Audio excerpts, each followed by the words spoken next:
1 Peter chapter 5, and shall we read verse 8?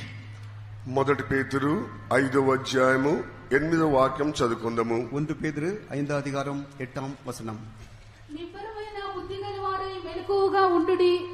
మీ విరోధి అయిన అపవాది గర్జించు సింహము వలె ఎవరిని మృంగుదునా అని వెదుకుచు తిరుగుచున్నాడు. Be sober, be vigilant, because your adversary the devil, as a roaring lion, walketh about seeking whom he may devour. தெளிந்த புத்தி உள்ளவர்களாயிருங்கள், விழித்திருங்கள். ஏனெனில் உங்கள் எதிராளியாகிய பிசாசானவன் கெர்ச்சிக்கிற சிங்கம் போல் எவனை விழுங்கலாமோ என்று வகை தேடி சுற்றித் திரிகிறான். Praise be to God.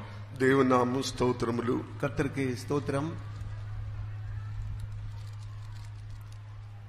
St. Peter was writing this epistle to the people who were getting ready for the coming of the Lord. ప్రభువైన యేసుక్రీస్తు యొక్క రాకడ నిమిత్తమై ఎంతమంది సిద్ధపడుచున్నారో వారికి ఈ యొక్క వాక్యం యొక్క హెచ్చరిక చేయించుంటున్నాడు. கர்த்தருடைய வருகைக்காய் ஆயத்தப்படுகிறதான ஜனங்களுக்கு பரிசுத்த பேதுரு இந்த நிருபத்தை எழுதியிருக்கிறான். They were begotten by God unto a lively hope. ఒక జీవం గల నిరీక్షణతో కూడా ప్రభు నిమిత్తమై జన్మించిన వారిని గురించి చెప్పబడుచున్నది. ஒரு ஜீவனுள்ள நம்பிக்கையினால் கர்த்தரால் ஜென்மிக்கப்பட்ட ஜனங்களுக்கு இது எழுதப்பட்டிருக்கிறது. They had the hope about the inheritance which God had in store for them. వారి నిమిత్తమై సిద్ధపరిచిన ఆ యొక్క స్వాస్థ్యమును గురించి ఆయన బయలుపరుస్తున్నాడు. அவர்களுக்காக தேவன் ஆயத்தப்படுத்தி வைக்கிறதான அந்த அழியாத சுதந்திரத்தை குறித்தும் எழுதியிருக்கிறான்.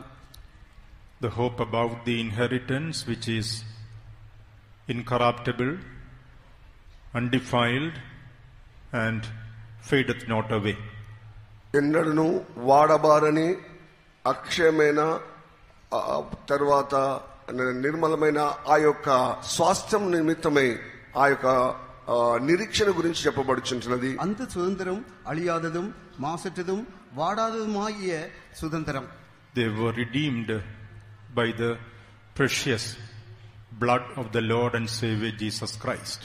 అది ప్రభువైన యేసుక్రీస్తు యొక్క అమూల్యమైన రక్తం ద్వారా విమోచింపబడి ఉంటున్నది. அவர்கள் கர்த்தராகிய இயேசு கிறிஸ்துவினுடைய விலையேற பெற்ற இரத்தத்தால மீட்கப்பட்டவர்கள்.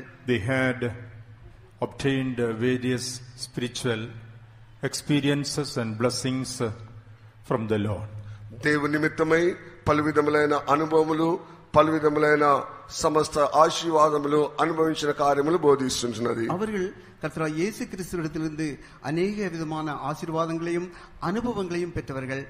And they were getting ready to meet the Lord. వారందరూ కూడా ప్రభువును ఎదుర్కొంటగాను సిద్ధపడుచుంటున్నారు. அவர்கள் எல்லாரும் கர்த்தரை சந்திப்பதற்கு ஆயத்தமாக காத்திருந்தார்கள்.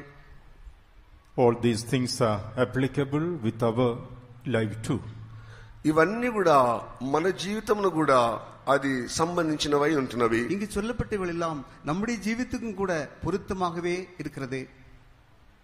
With the hope of the coming of the Lord, we live and we prepare ourselves to meet him when he comes. ప్రభు వచ్చినప్పుడు మనము ఆయనను దర్శించగాను ఒక గొప్ప నిరీక్షణతో కూడా మనము జీవిస్తుంటున్నాం. அந்த நம்பிக்கையிலானே நாம் ஜீவித்துக் கொண்டு அவர் வெளிப்படும் போது அவரை சந்திக்க நாம் ஆயத்தமாக காக்கப்படுகிறோம். Here St. Peter is giving a warning to their spiritual life. ఆత్మీయ జీవితంలో జీవించిన వారికి పరిశుద్ధుడైన పేతురు ఒక హెచ్చరిక చేయుచున్నాడు. ஆவிக்குரிய ஜீவித்திற்கு பரிசுத்த பவுல் இங்கு ஒரு எச்சரிப்பு கொடுக்கிறார்.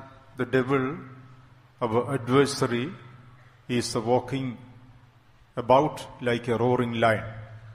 గర్జించు సింహమలే మన విరోధి అయిన సాతానుడు వాడు తిరుగులాడుచుంటున్నాడు. நம்முடைய எதிராளியாகிய பிசாசானவன் நம்மை எவரை விழுங்கலாம் என்று சொல்லி அவன் கர்ஜித்துக் கொண்டு சுற்றித் திரிகிறான். We need to preserve ourselves in the grace of God in order to escape from the mouth of that roaring lion.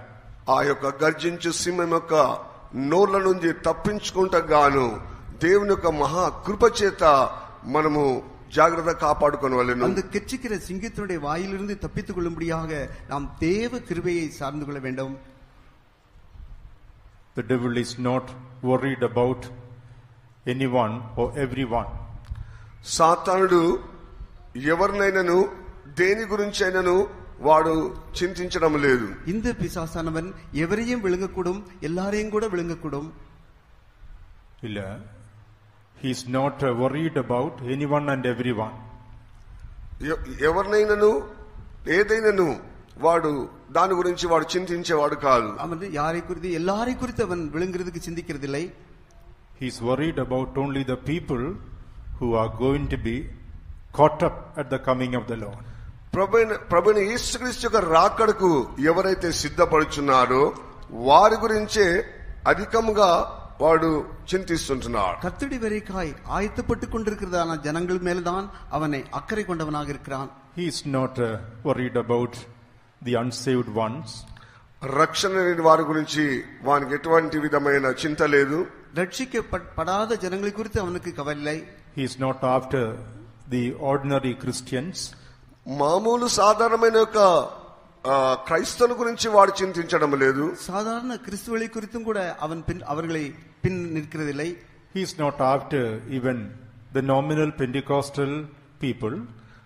సాధారణమైన ఒక పెంతెకోస్తు గురించి కూడా వాడు ఏమాత్రం కూడా చింతించడం లేదు. సాధారణ పెంతెకోస్తు జనங்களை குறித்து கூட அவன் கவலைப்படுகிறதில்லை, பின்னாலே போகிறதில்லை.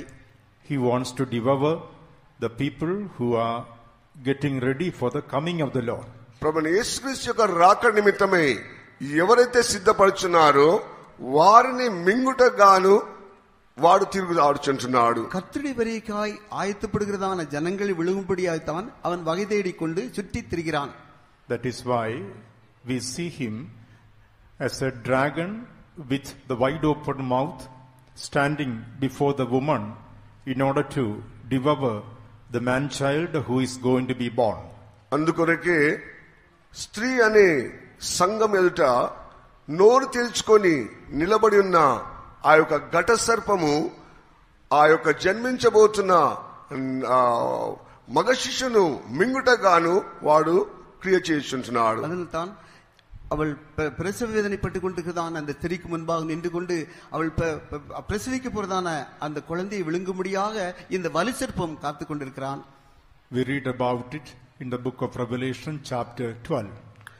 ప్రకటన గ్రంథము 12వ అధ్యాయము அதை வெளிப்படுத்தின விசேஷம் 12వ அதிகாரத்தில் நாம் வாசிக்கிறோம். Revelation chapter 12 and verse 4 it is written. ప్రకటన గ్రంథము 12వ అధ్యాయము 4వ వాక్యములు ఇలాగ రాయబడి ఉన్నది. வெளிப்படுத்தின விசேஷம் 12వ அதிகாரம் 4వ వచనத்தில் వాసిக்கிறோம். The dragon stood before the woman which was ready to be delivered to devour her child as soon as it was born. ఆ యొక్క స్త్రీ ఆ యొక్క మగ శిశువును జన్మించగానే దానిని మృంగుటగాను అది స్త్రీ ఎదుట నిలిచి ఉన్నది. பிரசவ வேதனைப்படுகிற அந்த ஸ்திரீ பிள்ளை பெற்றவுடனே அவளுடைய பிள்ளையை பட்சித்து போடும்படிக்கு அந்த வலு சர்ப்பம் அவளுக்கு முன்பாக நின்றது. This woman speaks about the spirit baptized people of the New Testament time, the New Testament church.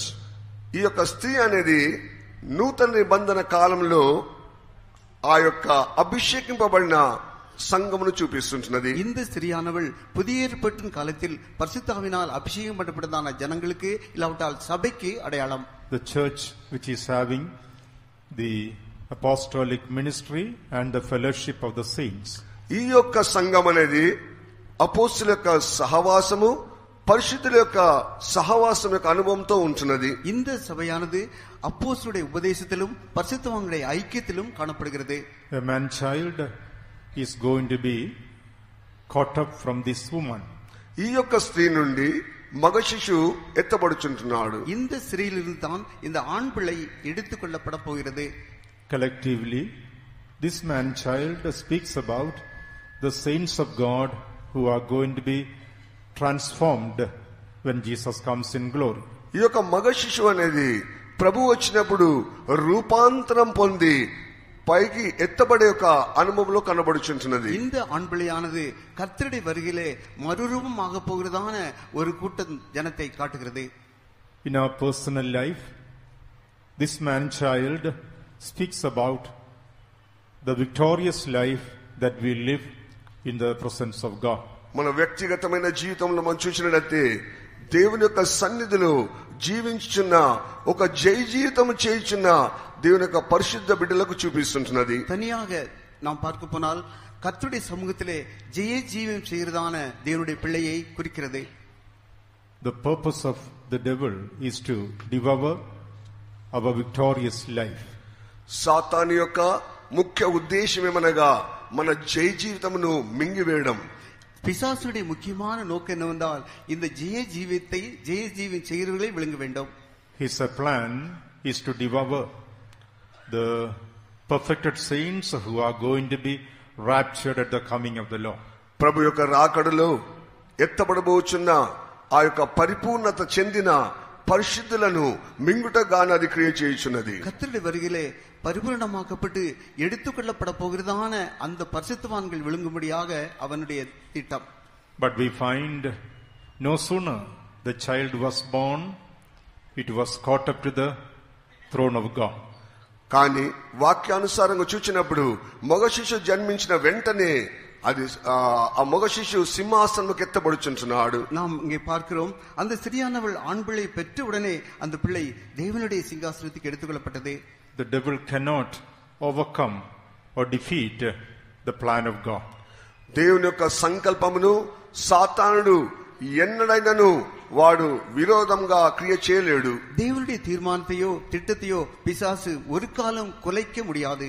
No scheme of man can spoil God's eternal plan.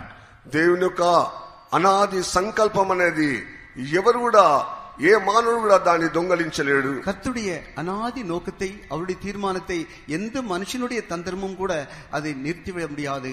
When we are in the will of God, God will perform what He has planned for us. మనం దేవుని యొక్క చిత్తం మధ్యలో ఉన్నట్లయితే దేవుడు మన గురించి ఏమి ఆలోచించి సంకల్పంతో ఉన్నాడో అది దేవుడు నెరవేర్చువాడై ఉంటున్నాడు. நாம் கர்த்தருடைய சித்தத்துக்குள் ஜீவிக்கும் போது அவர் நம்மேல் கொண்டதான அந்த நித்திய நோக்கத்தை தீர்மானத்தை நிறைவேற்றுவார்.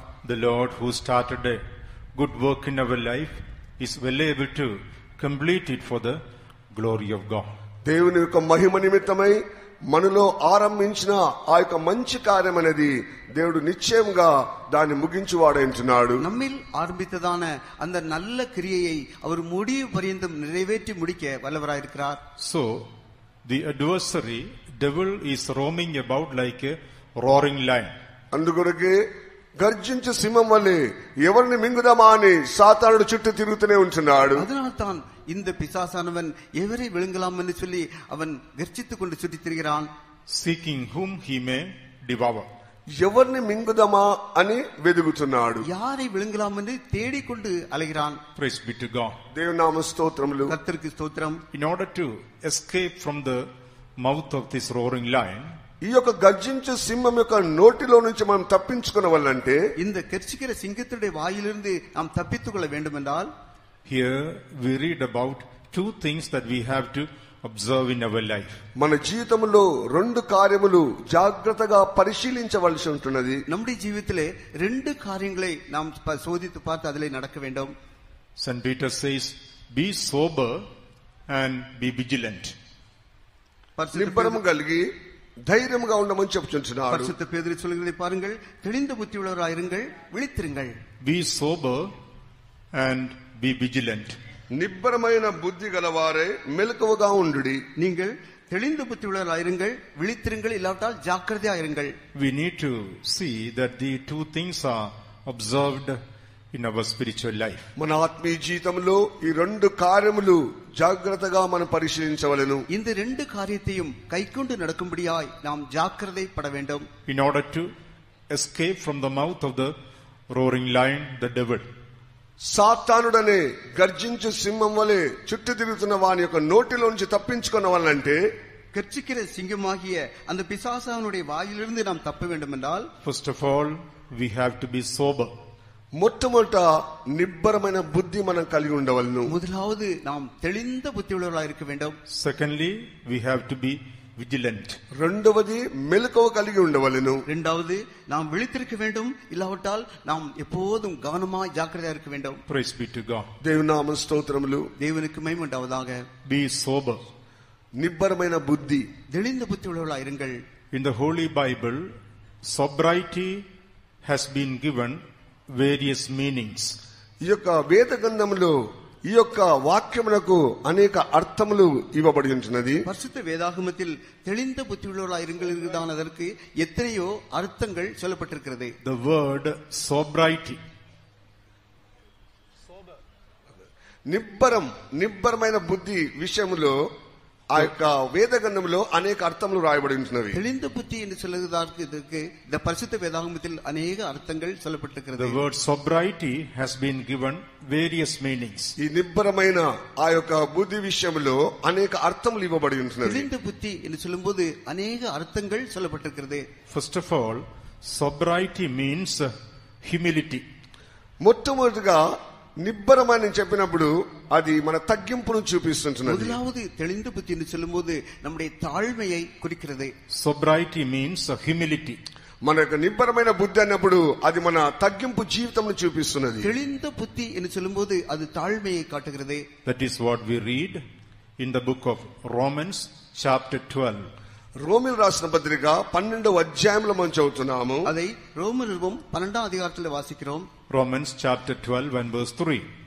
రోమిల్ రాసిన పత్రిక 12వ అధ్యాయము 3వ వాక్యంలో చదువుతున్నాము. ரோமர் நிருபம் 12ஆம் அதிகாரம் 3ஆம் வசனத்தில் వాసిக்கிறோம்.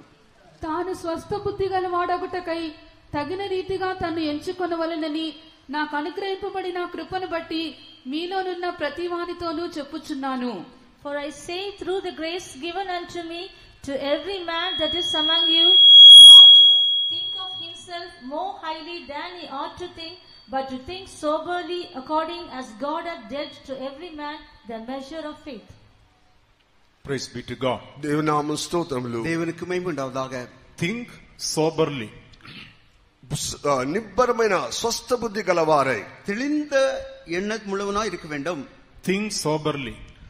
ఆ యొక్క నిబ్బరమైన బుద్ధి కలిగి ఆలోచించవలెను. நாம் எதையாவது சிந்திக்க வேண்டும், எண்ண வேண்டும் என்றால் தெளிந்தவர்களாக அதை எண்ண வேண்டும். Not to think of himself more highly than he ought to think, but to think soberly.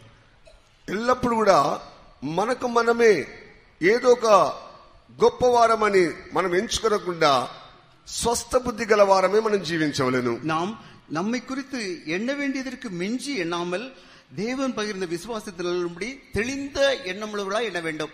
If we are thinking of ourselves more highly than we ought to think, that means we have lost our sobriety. మనం ఎప్పుడైతే మనం ఉన్న స్థితి కంటే మనకు మనమే అధికంగా హెచ్చించుకొని మనము తలంచినట్లయితే మన స్వస్థ బుద్ధి మన యొద్ద నుంచి తొలగిపోవచ్చుంటున్నది. நம்மை குறித்து எண்ண வேண்டியதற்கு மிஞ்சி அதிகமாக நாம் எண்ணினால் நம்முடைய சொஸ்த புத்தியை இழந்து போனோம் என்று அர்த்தம். That means pride has come into our heart. That is why we think of ourselves more highly than we ought to think. అందుకొరకే గర్వం అనేది మన హృదయంలోకి వచ్చినప్పుడు మనం ఉన్న స్థితి కంటే அதிகமாக ஹெச்சிஞ்சுకొని మనం ఎంచుకుంటున్నాము. பெருமை நம்முடைய ஜீவித்துக்குள்ளே பிரவேசிக்கும் போது நம்மை குறித்து நாம் எண்ண வேண்டியதற்கு மிஞ்சி அதிகமாக எண்ணி விடுகிறோம். தாழ்மை போய்விடுகிறது, தெளிந்த புத்தி இல்லாமல் போகிறது. God has blessed us in very many ways. దేవుడు అనేక రీతిగా మనల్ని దేవుడు ఆశీర్వదించున్నాడు. கர்த்தர் அநேகம் விதங்களில் நம்மை ஆசீர்வதித்திருக்கிறார். Spiritually we got saved, water baptized, filled with the Holy Spirit, and we have been given the fellowship of the true church with the consecrated servants of God. ఆత్మీయ రీతిగా మనం ధ్యానించి చూసినట్లయితే దేవుడు అద్భుత రీతిగా మనం రక్షించినాడు. నీటి బాప్తిసం పొందుటకు సహాయం చేసినాడు. పరిశుద్ధాత్మ పొందుటకును తరువాత పరిశుద్ధుల ప్రతిష్ఠ గల పరిశుద్ధుల యొక్క సహవాసంలో మనం జీవించటకు దేవుడు సహాయం చేసినాడు. ஆவிக்குரிய விதத்தில் கர்த்தர் நம்மை ரட்சித்து ஞானஸ்நானம் பெற வைத்து பரிசுத்த அபிஷேகத்தை தந்து உண்மையான சரியான சபையாகிய இந்த பரிசுத்தவான்கள் ஐக்கியத்தில் நம்மை சேர்த்திருக்கிறார். All the spiritual blessings and experiences have been given to us. దేవుడు అన్ని రకములైన ఈ యొక్క ఆత్మీయ యొక్క ఆశీర్వాదంలో దేవుడు మనకు అనుగ్రహించినాడు. எல்லா விதமான ஆவிக்குரிய ஆசீர்வாதங்களையும் அனுபவங்களையும் அவர் தந்திருக்கிறார்.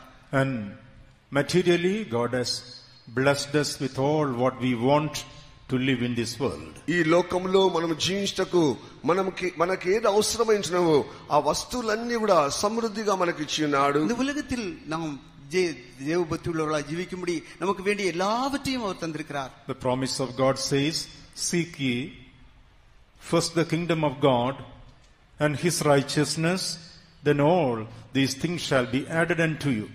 మొట్టమొదట పరలోక రాజ్యమును ఆ యొక్క నీతిని మీరు వెదుకుడి, ఇవన్నీ మీకు అనుగ్రహింపబడినని வேதகண்டம் போதிக்கின்றது. நமக்கு பரிசுத்த வேதாகமம் என்ன போதிக்கிறது என்றால், முதலாவது தேவனுடைய ராஜ்யத்தையும் அவருடைய நீதியையும் தேடுங்கள், அப்பொழுது இவைகள் எல்லாம் உங்களுக்கு கூட கொடுக்கப்படும். When we started to seek the Lord and his kingdom, God has blessed us materially and physically as well. మనం ఎప్పుడైతే దేవుని యొక్క రాజ్యమును ఆయన యొక్క నీతిని వెదకడం మొదలు పెట్టించున్నామో, దేవుడు ఆత్మ సంబంధమైన శరీర సంబంధమైన ప్రతి విధమైన ఆశీర్వాదం దేవుడు మనకు అనుగ్రహించినాడు. நாம் முதலாவது தேவனுடைய ராஜ்யத்தையும் அவருடைய நீதியையும் தேடினபடினால் கர்த்தருடைய சரீரத்துக்கு வேண்டியதான எல்லாவற்றையும் எல்லா நன்மைகளையும் தந்திருக்கிறார். All those who are able to say, God has blessed me both spiritually and materially, put up your hands and shout a hallelujah.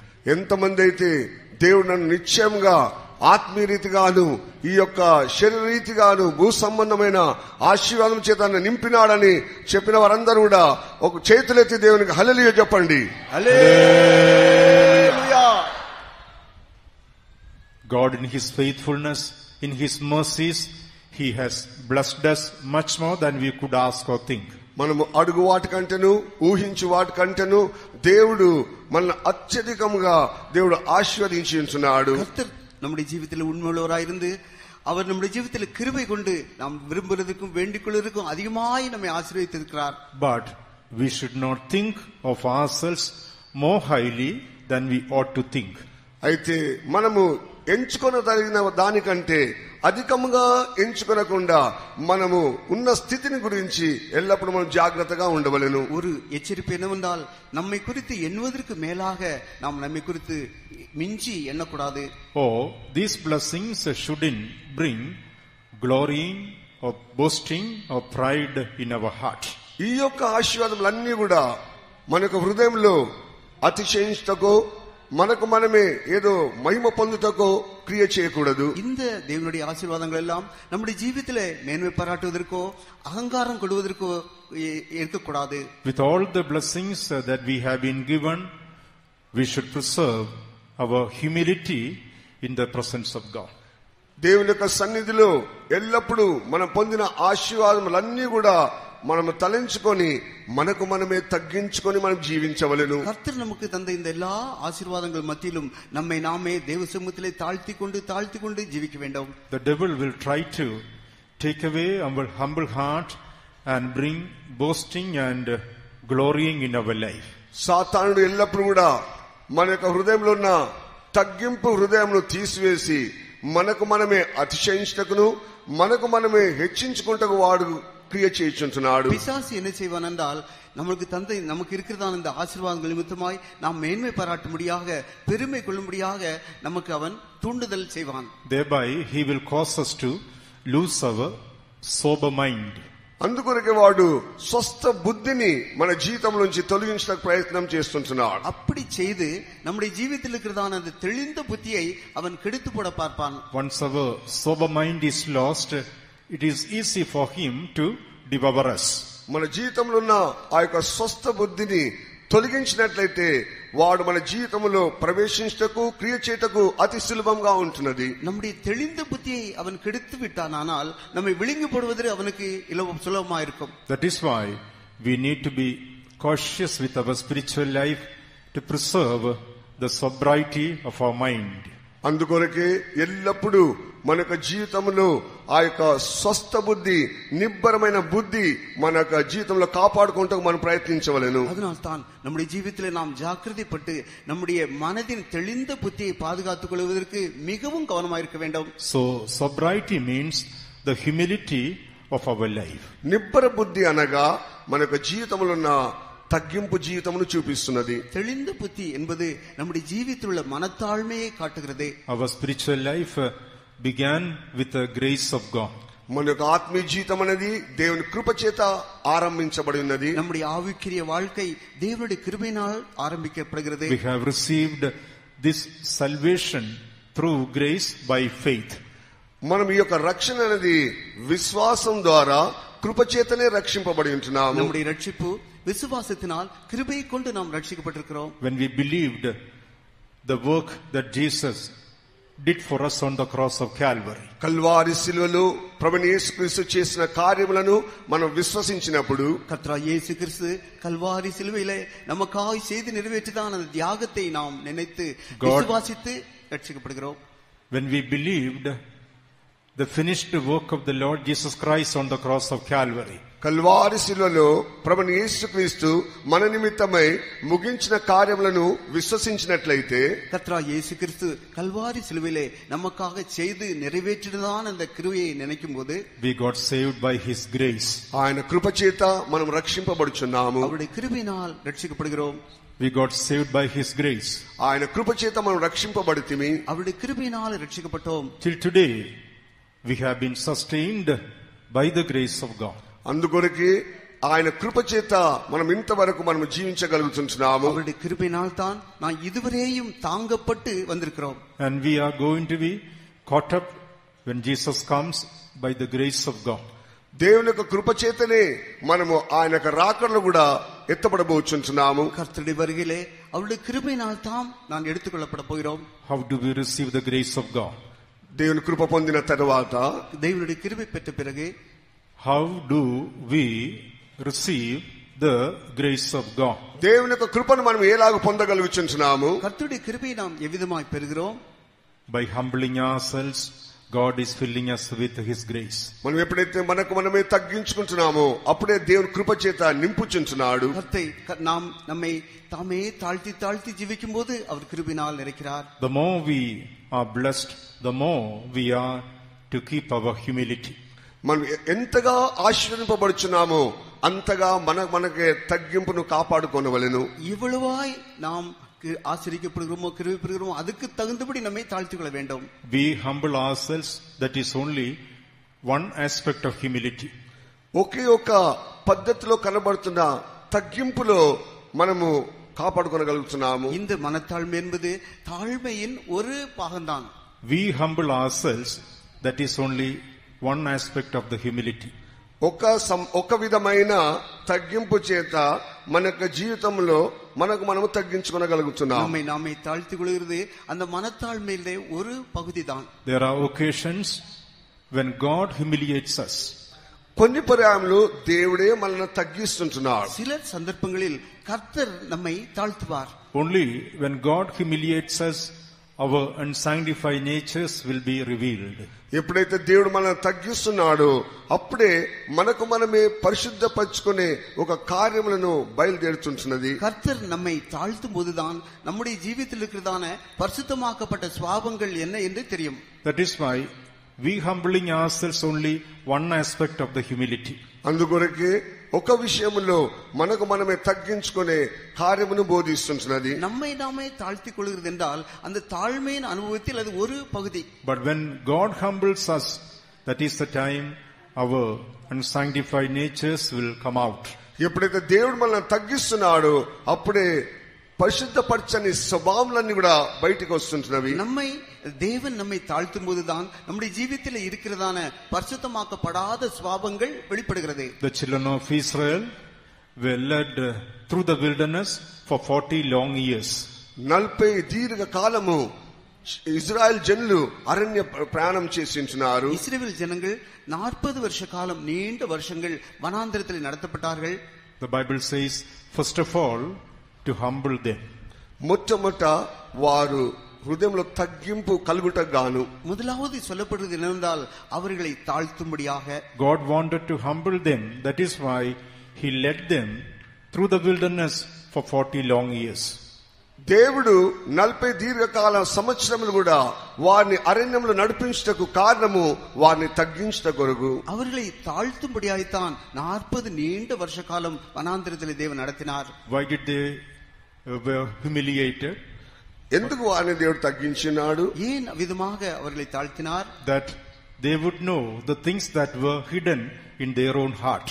వారి హృదయంలో ఏమి దాచబడించినదో వాటిని బయటికి తీసుకొచ్చటగాను తగ్గించి ఉన్నాడు. அவர்களை உள்ளத்தில் இருக்கிறதை அவர்களே அறிந்து கொள்ளும்படியாக கர்த்தர் அப்படி நடத்தினார். Many a time we don't know the things that are hidden in our own life. మన జీవితంలో కనబడుచున్న కొన్న దాగిన అనుభవములను మనము గ్రహించలేకపోతున్నాం. சில சந்தர்ப்பங்களில் நமக்கு உள்ளே இருக்கிறதை நாமே அறிய முடியாதபடி ஜெபிக்கிறோம். We don't know the unsanctified natures are in our life. మన జీవితంలో ఉన్న పరిశుద్ధపడని స్వభావం ఏంటిదో మనం ఎరగకుండా ఉంటున్నాము. நம்முடைய ஜீவித்தில் மறைந்திருக்கிற பரிசுத்தமாக்கப்படாத சுபாவங்கள் என்ன என்று தெரியாமலே ஜெபிக்கிறோம். Only when the Lord humbles us, those things will be revealed.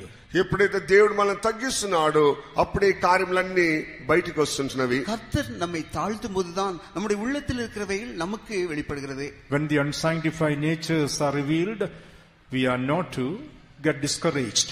ఎప్పుడైతే మనం పరిశుద్ధపరచబడని స్వభావములు బయటికి వస్తున్నావో దాని విషయంలో మనం అధైర్యపడకూడదు. இப்படி பரிசுத்தமாக்கப்படாத சுபாவங்கள் நம்முடைய ஜீவித்தில் இருக்கிறது என்று நமக்கு வெளிப்படுத்தப்படும் போது நாம் அதிரியப்படக்கூடாது.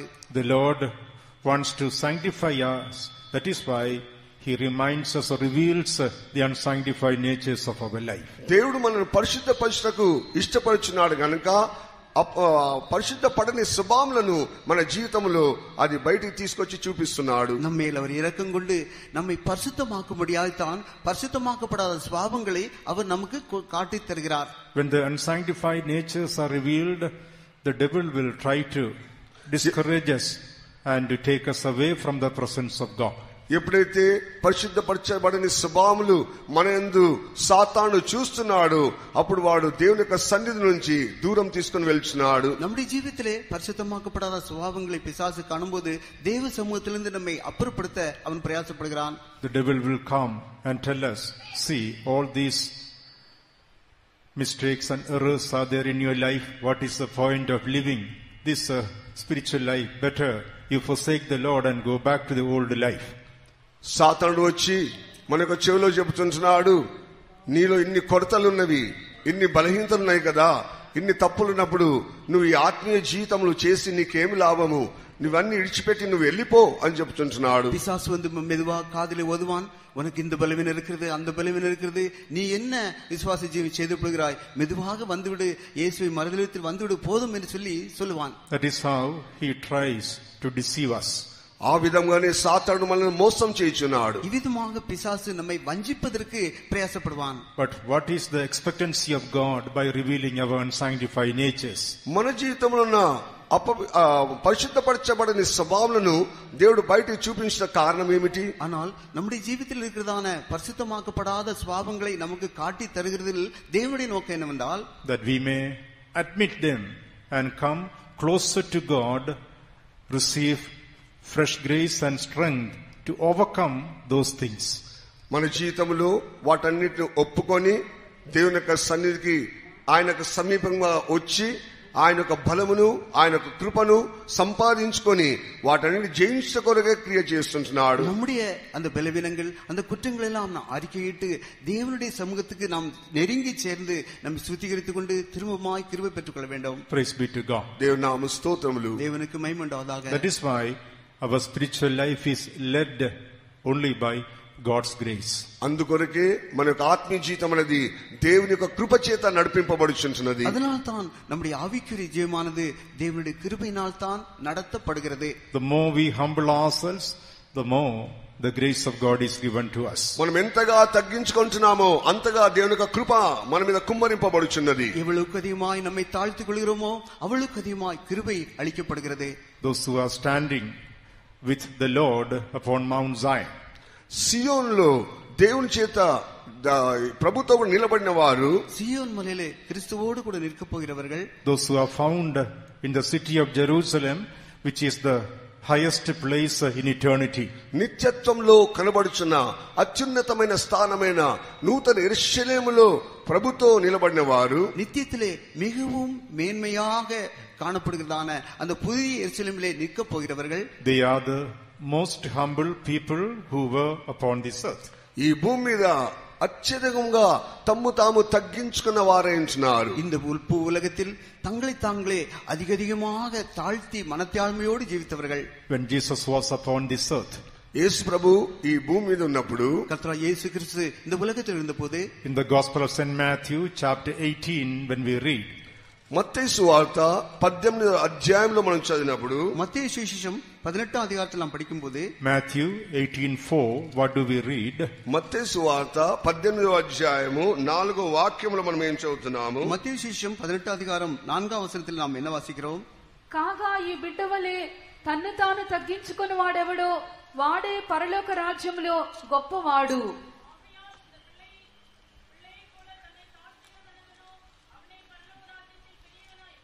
Whosoever therefore shall humble himself as this little child, the same is greatest in the kingdom of heaven. The greatest in the kingdom of heaven. పరలోక రాజ్యములో మిక్కిలి గొప్పవాడు. பரலோக ராஜ்யத்திலே மிகவும் பெரியவனாயிருக்கிறவன். Who is the greatest in the kingdom of heaven? పరలోక రాజ్యంలో మిక్కిలి గొప్పవాడు ఎవరు? பரலோக ராஜ்யத்திலே மிகவும் பெரியவன் யார்? The Lord Jesus Christ. యేసు ప్రభు. கர்த்தராகிய இயேசு கிறிஸ்துதான். Jesus is standing on the highest place in heaven as the greatest person on Mount Zion as a lamb. గొర్రెపిల్లగా సియోను పర్వతం మీద అత్యున్నతమైన స్థలం మీద ప్రభుని యేసుక్రీస్తు నిలబడి ఉంటున్నాడు. கர்த்தராகிய இயேசு கிறிஸ்து பரலோகத்திலே மிகவும் மிகவும் மிகவும் பெரியவர். ஆனால் அவர் சியோன் மலையிலே ஆட்டுக்குட்டியானவராக நிற்கிறார். How did he reach there? ప్రభు ఎలాగ అక్కడికి చేరినాడు? கர்த்தர் எப்படி சியோன் மலைக்கு சேர்ந்தார்? Because he humbled himself like a little child, as we read in Matthew 18:4. మత్తయి సువార్త 18వ అధ్యాయం 4వ వాక్యంలో చదివిన ప్రకారముగా తన్ను తాను తగ్గించుకొని ఉంటున్నాడు. மத்தேயு சுவிசேஷம் 18వ அதிகாரம் 4వ வசனத்தில் நாம் படித்தோமே, அதுபோல அந்த சிறு பிள்ளை போல அவர் தன்னை தாழ்த்தி தாழ்த்தி ஜெபித்தார். He humbled himself like a little child. Therefore, now he is standing on the highest place in eternity, Mount Zion, as the greatest person. తన్ను తాను తగ్గించుకున్న భూమి మీద తన్ను తాను తగ్గించుకున్నందువలన పరలోకములో అత్యున్నతమైన స్థానమైన సియోను యొక్క పర్వతం మీద గొర్రెపిల్లగా అతి గొప్పవాడుగా కనబడుచుంటున్నాడు. இந்த உலகத்திலே அவர் சிறுபிள்ளை போல தன்னை தாழ்த்தி தாழ்த்தி ஜீவித்தபடினால் தான் பரலோகத்திலே மிகவும் மிகவும் மேன்மையான உன்னதமான இடமாகிய சியோனிலே அவர் காணப்படுகிறார். Not because of the miracles and wonders he performed when he was upon this earth. ఎప్పుడైతే ప్రభు భూమి మీద సంచరిస్తున్నప్పుడు ఆయన చేసిన అద్భుత సూచక క్రియలను బట్టి ఆయన అక్కడికి వెళ్ళలేదు. அவர் இந்த உலகத்தில் ஒளிந்து செய்த காலத்திலே செய்ததான அற்புதங்கள் அடையாளங்கள் அதனால் பொறுத்து அல்ல. Not because of the mysteries that he revealed concerning the kingdom of God. పరలోక రాజ్యం గురించిన అనేక మర్మములు బోధించిన ద్వారా అక్కడికి వెళ్ళలేదు. பரலோக ராஜ்யத்தை குறித்ததான அநேக ரகசியங்களை வெளிப்படுத்தி தந்ததினால் அல்ல. Not because of the number of souls he saved and healed. అన్ని విస్తారమైన ఆత్మలను ఆయన రక్షించడం ద్వారా స్వస్థపరచడం ద్వారా ఆయన అక్కడికి వెళ్ళలేదు. அநேக ஆத்துமாக்களை ரட்சித்ததினாலேயோ அல்லது சுகப்படுத்தினாலேயோ அல்ல. In Philippians chapter 2 and verse 9 it is written. Philippi రాసిన పత్రిక 2వ అధ్యాయం 9వ వాక్యములు ఇలాగ రాయబడి ఉంటున్నది. பிலிப்பி நிருபம் 2వ அதிகாரம் 9వ வசனத்திலே இப்படி எழுதியிருக்கிறது. Wherefore God also hath highly exalted him. దేవుడు అందుకొరకే ఆయనను అత్యధికంగా హెచ్చించి ఉంటున్నాడు. அதனால் தேவன் எல்லாவற்றுக்கும் மேலாக அவரை உயர்த்தினார். Wherefore God also hath highly exalted him. అందుకొరకే ఆయన అందరికంటే అత్యధికంగా ఆయన హెచ్చించి ఉంటున్నాడు. ஆதலால் தேவன் எல்லாவற்றுக்கும் மேலாக அவரை உயர்த்தினார். The word wherefore means it is the continuation of the previous scripture. అందుచేత అని చెప్పినప్పుడు దానికి ముందున్న వాక్యములకు అది సంబంధించి ఉంటుంది. இந்த 9వ வசனத்தில் ஆதலால் என்று தொடங்குறபடினால் அதற்கு முன்னால் உள்ள வசனத்தினுடைய தொடர்பாக இருக்கிறது. In the 8th verse it is mentioned about the humility of the Lord Jesus Christ. 8వ వచనములో ప్రభువు యేసుక్రీస్తు యొక్క తగ్గింపును బోధిస్తున్నారు. அதுக்கு முன்னுள்ள 8ஆம் வசனத்திலே இயேசு கிறிஸ்துவினுடைய தாழ்மை குறித்து நாம் வாசிக்கிறோம். He humbled himself and became obedient even to the cross of the death of the cross. శిలువ మరణం పొందినంతగా అనగా తన్ను తాను తగ్గించుకొని శిలువ మరణం పొందినంతగా తగ్గించుకున్నాడని రాయబడి ఉంటుంది. அவர் தம்மை தாமே தாழ்த்தினார், கீழ்ப்படிந்தவராயிருந்தார், சிலுவையின் மரண பரியந்தம் அப்படி இருந்தார். Wherefore God the Father highly exalted him to the highest place, that is Zion in eternity, as the greatest person. అందుకొరకే మిక్కిలి గొప్పవానుగా అతి ఉన్నతమైన స్థలమైన సియోను యొక్క పర్వతం మీదకి తండ్రిన దేవుడు ప్రభువుని హెచ్చించి ఉంటున్నాడు. ஆதலால் தேவன் எல்லாவற்றுக்கும் மேலாக அவர் உயர்த்தி நித்தியத்திலே மிகவும் மிகவும் மேன்மையான அந்த சியோனுக்கு அவரை உயர்த்தினார். Praise be to God. దేవుని నామ స్తోత్రములు. தேவனுக்கு மகிமை உண்டாவதாக. Spiritual life is led by the grace of God. దేవుని యొక్క ఆత్మీయ జీవితం అనేది కృప ద్వారానే నడిపింపబడుచున్నది. ஆவிக்குரிய ஜீவமானது தேவனுடைய கிருபையினால் மாத்திரம்தான் நடத்தப்படுகிறது. In order to receive the grace of God, we need to continue to humble ourselves. దేవుని యొక్క కృపను తిరిగి అధికముగా పొందు నిమిత్తమై మనము ఎడతెగగా తగ్గించుకొని జీవించవలెను. கர்த்தருடைய கிருபையை தொடர்ந்து பெறும்படியாக நம்முடைய ஜீவித்தை நாம் தாழ்த்தி தாழ்த்தி தாழ்த்தி ஜீவிக்க வேண்டும். That is why we should not think ourselves more highly than we ought to think, but we must think soberly. మనము ఎంచుకున్న దానికంటే అధికముగా ఎంచుకొనకుండా స్వస్థ బుద్ధి గలవారమే ఉండవలని వాక్యం బోధిస్తున్నది. அதனால் தான் கர்த்தருடைய வசனம் நமக்கு போதிக்கிறது என்னவென்றால், நம்மை குறித்து நாம் எண்ணுவதற்கு மிஞ்சி எண்ணாமல் தெளிந்த புத்தியோடு நாம் எண்ண வேண்டும். When pride comes in our life, we will lose the sober mind. ఎప్పుడైతే మనకు ఆ యొక్క గర్వం అనేది మన హృదయంలోకి వస్తుందో అప్పుడు మన యొక్క స్వస్థ బుద్ధి అనేది మన యొద్ద నుంచి తొలగిపోవచ్చున్నది. நம்முடைய ஜீவிதத்திலே பெருமைக்கு நாம் இடம் கொடுக்கும்போது நம்முடைய தெளிந்த புத்தி போய்விடுகிறது. With all the blessings that we have been given, may the Lord help us to preserve our humility in the presence of God. దేవుని యొక్క సన్నిధిలో దేవుడు అనుగ్రహించిన ప్రతి విధమైన ఆశీర్వాదములను మనం కాపాడుకుంటగాను దేవుడు మనకు సహాయం చేయవలెను. கர்த்தர் இந்த நாட்கள் நமக்கு தந்ததான ஆசீர்வாதங்களை காத்துக்கொள்ளும்படியாய் நாம் மனத்தாழ்மையுள்ளவர்களாக ஜீவிக்க வேண்டும். Shall we praise God for that? దాని నిమిత్తమై స్తోత్రం చేద్దాము. அதுக்காக ஸ்தோத்திரம் பண்ணுவோம். ஸ்தோத்திரம் ஸ்தோத்திரம் ஸ்தோத்திரம் ஸ்தோத்திரம் ஸ்தோத்திரம் Hallelujah, hallelujah, hallelujah, hallelujah.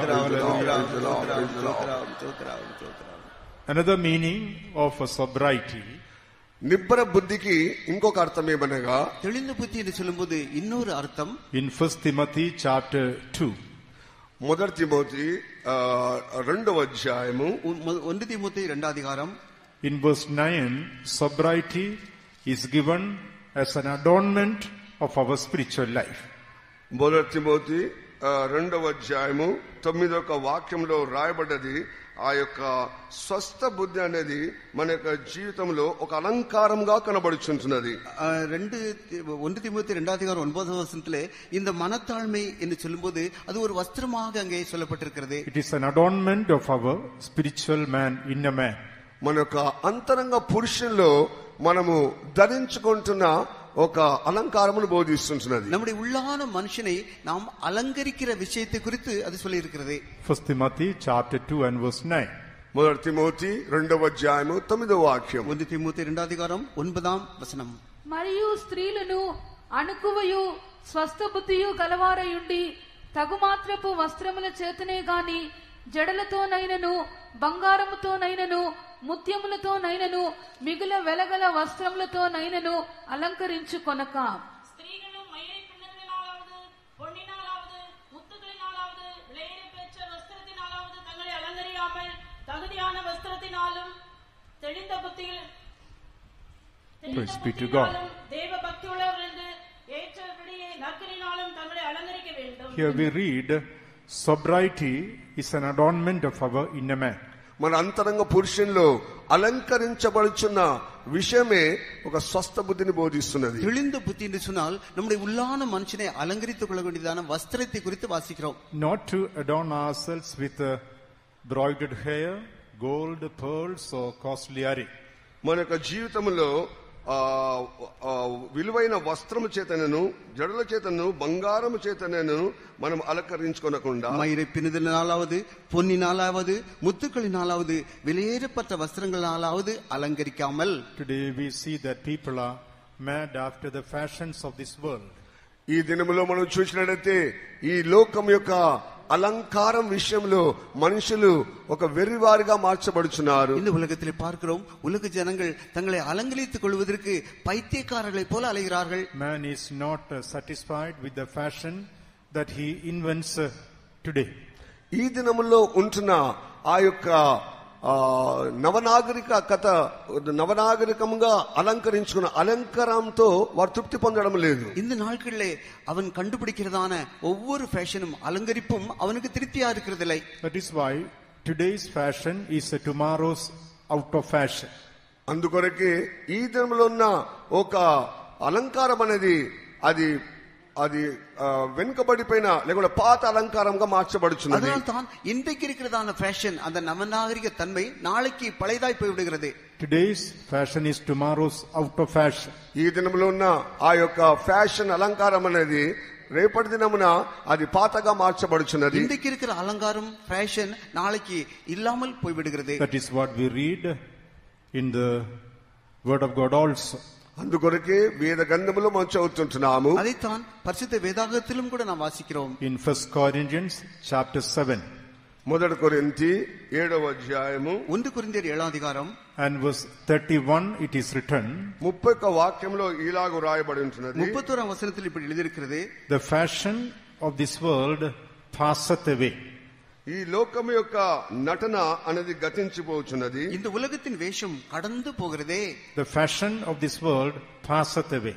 ఈ లోకం యొక్క నటన గతించిపోచున్నది. இந்த உலகத்தினுடைய வேஷம் கடந்து போகிறது. Today's fashion is tomorrow's out of fashion. అందుకొరకే ఈ దినం యొక్క ఆ యొక్క ఫ్యాషన్ అనే అలంకారం అనేది అది పాత ఫ్యాషన్ గా రేపటి దినం మార్చబడుచున్నది. இன்றைக்கு இருக்கிறதான அலங்காரம் வேஷம் நாளைக்கு அது உதவாமல் போய் விடுகிறது. Man is not satisfied with the fashion that he is inventing today. ఈ దినములో వారు ఏదైతే అలంకరించుకుంటున్నారో మానవుడు దానిలో తృప్తి పొందడం లేదు. இன்றைக்கு மனுஷன் உண்டாக்குறதான ஃபேஷன் அந்த அலங்காரம் நாளைக்கு அவனுக்கு திருப்தியை கொடுக்கிறதில்லை. Because when man committed sin in the presence of God, ఎప్పుడైతే మానవుడు దేవుని యొక్క సన్నిధిలో పాపం చేయుచున్నాడు, மனிதன் தேவனுடைய சமூகத்தில் பாவம் செய்ததனால் he lost the beauty which God gave him. దేవుడు అనుగ్రహించిన సౌందర్యమును వాడు పోగొట్టుకొని ఉంటున్నాడు. கர்த்தர் அவனுக்கு கொடுத்ததான அந்த அழகை இழந்து போனான். He lost the beauty of holiness. పరిశుద్ధత అనే అలంకారమును పోగొట్టుకొని ఉన్నాడు. பரிசுத்தமாகிய சௌந்தரியத்தை இழந்து போனான். He lost the beauty of righteousness. నీతి అనేక ఆ యొక్క అలంకారం పోగొట్టుకొని ఉన్నాడు. நீதியாகிய சௌந்தரியத்தை இழந்து போனான். The man who lost the beauty that was given by God, దేవుని చేత ఇవ్వబడిన ఆ సౌందర్యం ఎప్పుడైతే వాడు పోగొట్టుకొని ఉన్నాడో, தேவன் கொடுத்ததான அந்த சௌந்தரியத்தை மனுஷன் இழந்த பிறகு he is wanting to come back to the beauty that he lost. అది పోగొట్టుకున్న ఆ యొక్క సౌందర్యమునకు తిరిగి రావాలని కోరుచున్నాడు. அவன் இழந்து போனதான அந்த பழைய சௌந்தரியத்துக்கு வருவதற்கு அவன் ஏங்கி தவிக்கிறான். The inner man of everyone is longing to receive the beauty which he had in the beginning. ప్రారంభంలో ఉన్న అనేక సౌందర్యమును నేను తిరిగి పొందుకోవాలని అనేక అంతరంగములు హృదయములు వాంఛించు వారైంటున్నారు. மனிதன் இழந்து போனதான அந்த ஆதியில் உள்ள அந்த சௌந்தரியத்தை பெற்றுக்கொள்ளும்படியாக ஒவ்வொரு மனிதனுடைய உள்ளான மனிதன் ஏங்கி தவிக்கிறான். The soul of everyone is longing to put on the beauty that was given by God. దేవుని చేత ఇవ్వబడిన ఆ యొక్క సౌందర్యమును తిరిగి పొందుకోవాలని అతి కాంక్షతో వాడు జీవిస్తున్నాడు. தேவன் தந்ததான அந்த உள்ளான அழகை சௌந்தரியத்தை பெற்றுக்கொள்ள வேண்டும் என்றுதான் தவித்துக் கொண்டிருக்கிறான். But without knowing how to attain that beauty of God, today man is trying very many ways upon this earth to beautify himself with the things of this world. అందుకొరకే ఆ యొక్క సౌందర్యమును ఎలాగూ పొందుకోవాలనో ఎరగనందువలన ఈ లోక సంబంధమైన ప్రతి విధమైన అలంకారం యొక్క సౌందర్యం కొరకు వాడు వెనుక తిరుగుతుంటున్నాడు. கர்த்தர் ஆதியிலே தந்ததான அந்த அழகையும் சௌந்தரியத்தையும் பெற்றுக்கொள்ளும்படியாய் மனிதன் உள்ளான மனிதன் ஏங்கிக் கொண்டிருக்கிறபடினால் தான் ஒவ்வொரு நாளும் அவருடைய புத்தினால் அதையும் இதையும் தேடி தேடி செய்து கொண்டிருக்கிறான். That is why we read in the book of Romans chapter 12. అందుకొరకే రోమి రాసిన పత్రిక 12వ అధ్యాయంలో తిరిగి చూసినట్లయితే அதனால்தான் ரோமர் நிருபம் 12ஆம் அதிகாரத்தில் நாம் வாசிக்கும்போது Be not conformed to this world. ఈ లోకం యొక్క మర్యాదను అనుసరించక இந்த பிரபஞ்சத்துக்கு ஒத்த வேஷம் தெரியாமல் Don't put on the fashions of this world. ఈ లోకం యొక్క ఎటువంటి ఫ్యాషన్ అలంకారం మనం ధరించుకొనకుండా இந்த உலகத்துக்கு ஒத்த வேஷம் தெரியாமல் But be ye transformed by the renewing of your mind. మన మనసును రూపాంతరం పొందుట ద్వారా మనం నూతన పరచుకొనవాలని బోధిస్తుంటున్నది. நம்முடைய மனம் புதிதாகிறதுனாலே மறுரூபம் ஆகுங்கள் என்று போதிக்கிறது. If we are getting conformed to the fashions of this world, మనం ఈ లోక మర్యాదలను ఫ్యాషన్లు మనం అనుసరించినట్లయితే இந்த பிரபஞ்சத்துக்கு ஒத்த வேஷம் நாம் தரிப்போமானால் we cannot be transformed when Jesus comes. యేసు ప్రభు వచ్చినప్పుడు మనం రూపాంతరం పొందలేము. கர்த்தர் இயேசு கிறிஸ்து வரும்போது நாம் மறுரூபமாக முடியாது. If we are getting conformed to the people of this world, మనం ఈ లోక సంబంధమైన వ్యక్తులతో కూడా మనం చేరి కార్యములన్నీ మనం నెరవేర్చినట్లయితే இந்த உலகத்தில் உள்ள ஜனங்களுடைய வேஷத்துக்கு ஒத்தபடியாய் நாமும் நடந்து கொண்டிருப்போமானால் we cannot be transformed along with the saints when Jesus comes. యేసు ప్రభు వచ్చినప్పుడు పరిశుద్ధులు ఎత్తబడుటకు సిద్ధంగా ఉన్నప్పుడు వారితో కూడా మనం రూపాంతరం పొందలేకపోవచ్చున్నాము. கர்த்தர் வரும்போது பரிசுத்தவான்கள் எடுத்துக்கொள்ளப்படும்போது அவர்களோடு கூட நாம் மறுரூபமாக முடியாது. So our transformation is depending upon our conformation. మన యొక్క రూపాంతరం అనేది మనం చేసిన క్రియల మీద ఆధారపడి ఉంటున్నది. அதனால் நாம் மறுரூபமாக போறதான அந்த அனுபவம் நாம் உறுதியாய் ஜீவிக்கிறதை பொறுத்து இருக்கிறது. Our transformation is depending upon to which we are getting conformed when we live in this world. ఈ లోకంలో మనం ఏ విషయంలో జీవించటకు మనం నిర్ణయం చేసుకొని జీవిస్తున్నామో ఆ విషయంలోనే రూపాంతర కార్యములను జరుగుచుంటున్నవి. இந்த உலகத்தில் நாம் ஜீவிக்கும்போது என்னென்ன காரியத்தில் எப்படிலாம் நாம் உறுதியாக ஜீவிக்கிறோமோ அதை பொறுத்து தான் நாம் மறுரூபமாக வேண்டியதான் அந்த காரியம் நடக்கும். Today, as we live in the presence of God, ఈ దినము మనం దేవుని యొక్క సన్నిధిలో నివసిస్తున్నప్పుడు இந்த உலகத்தில் நாம் இப்படி జీవిத்துக் கொண்டிருக்கும்போது this body has to do the perfect will of God. ఈ యొక్క శరీరం అనేది సంపూర్ణమైన దేవుని యొక్క చిత్తం నెరవేర్చవలెను. இந்த சரீரத்திலே கர்த்தருடைய நன்மையும் பரிபூரணமான சித்தம் நிறைவேற வேண்டும். Not to put on the fashions of this world. ఈ లోక మర్యాదను ఫ్యాషన్ మనం ధరించుకొనకుండా இந்த பிரபஞ்சத்துக்கு ஒத்த வேஷம் நாம் தரிக்க கூடாது. Our inner man should be adorned with sobriety. మన యొక్క అంతరంగ పురుషుడు అనేది నిబ్బరమైన బుద్ధిని అలంకరించుకొనవలెను. நம்முடைய உள்ளான மனிதனானவன் தெளிந்த புத்தியினால் தன்னை அலங்கரிக்க வேண்டும். Our inner man should be adorned with God's holiness and righteousness.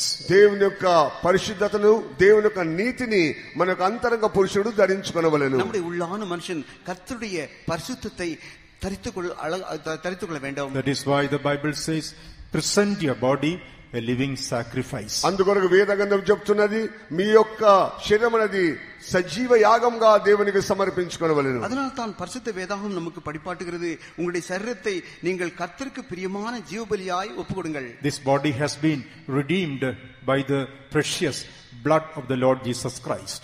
ప్రభువైన యేసుక్రీస్తు యొక్క అమూల్యమైన రక్తం చేత ఈ శరీరం అనేది విమోచింపబడినది, కొనబడి ఉంటున్నది. நம்முடைய இந்த சரீரம் கர்த்தராகிய இயேசு கிறிஸ்துவினுடைய விலையேறப்பெற்ற இரத்தத்தினால் கிரயத்துக் கொள்ளப்பட்டது. This body has been made as the habitation of God by filling us with the baptism of the Holy Ghost. పరిశుద్ధాత్మ అభిషేకం చేత నింపబడినప్పుడు ఈ శరీరం అనేది దేవుని యొక్క స్వాస్థ్యముగా మార్చబడి ఉంటున్నది. கர்த்தர் தன்னுடைய பரிசுத்தாவின் அபிஷேகத்தினால் நம்மை நிறைக்கும் போது இந்த நம்முடைய சரீரம் அவருடைய வாசஸ்தலமாய் மாறுகிறது. This body doesn't belong to this world. ఈ యొక్క శరీరం అనేది ఈ లోకమునకు సంబంధించింది కాదు. நம்முடைய இந்த சரீரம் இந்த உலகத்துக்கு உரியது அல்ல. Doesn't belong to the fashions and the temporal pleasures of this world. ఈ యొక్క లోక మర్యాదగా అనుసరించే ఫ్యాషన్లు అలంకారం అంతా కూడా ప్రస్తుత కాలంలో అది మానవుడు చేయించిన ఒక అనుభవంతో కూడిన అలంకారమై ఉంటున్నది. இந்த சரீரமானது இந்த உலகத்துக்கு ஒத்த வேஷம் தரித்து நடப்பதற்கோ உலகத்தினுடைய அனித்தியமான பாவ சந்தோஷங்களை அனுபவிப்பதற்கோ அல்ல. When Jesus comes in glory, యేసు ప్రభు మహిమలో వచ్చినప్పుడు, இயேசு கிறிஸ்து இந்த உலகத்தில் மகிமையில வரும்போது, in Philippians 3:21 it is written, Philippi రాసిన పత్రిక 3వ అధ్యాయం 21వ వాక్యంలో రాయబడి ఉంటున్నది. பிலிப்பியர் நிருபம் 3ஆம் அதிகாரத்தில் 20ஆம் வசனத்தில் என்ன சொல்லி இருக்கிறது? This vile body has to be changed, fashioned like unto the glorious body of ఈ Jesus. యొక్క దీన శరీరం అనేది ఆ యొక్క మహిమ శరీరమునకు మార్చబడుచున్నది. 21ஆம் வசனம், நம்முடைய அற்பமான சரீரம் அவருடைய மகிமையான சரீரத்துக்கு ஒப்பாக மறுரூபமாகும். This vile body has to be fashioned like unto the glorious body of Jesus. ఈ యొక్క దీన శరీరం అనేది ఆ యొక్క మహిమగల శరీరముగా దేవుని యొక్క సన్నిధిలో మార్చబడుచున్నది. நம்முடைய அற்பமான சரீரமானது அவருடைய மகிமையான சரீரத்துக்கு ஒப்பாக அது மறுரூபப்படுத்தப்படுகிறது. The word fashion has been used in this scripture.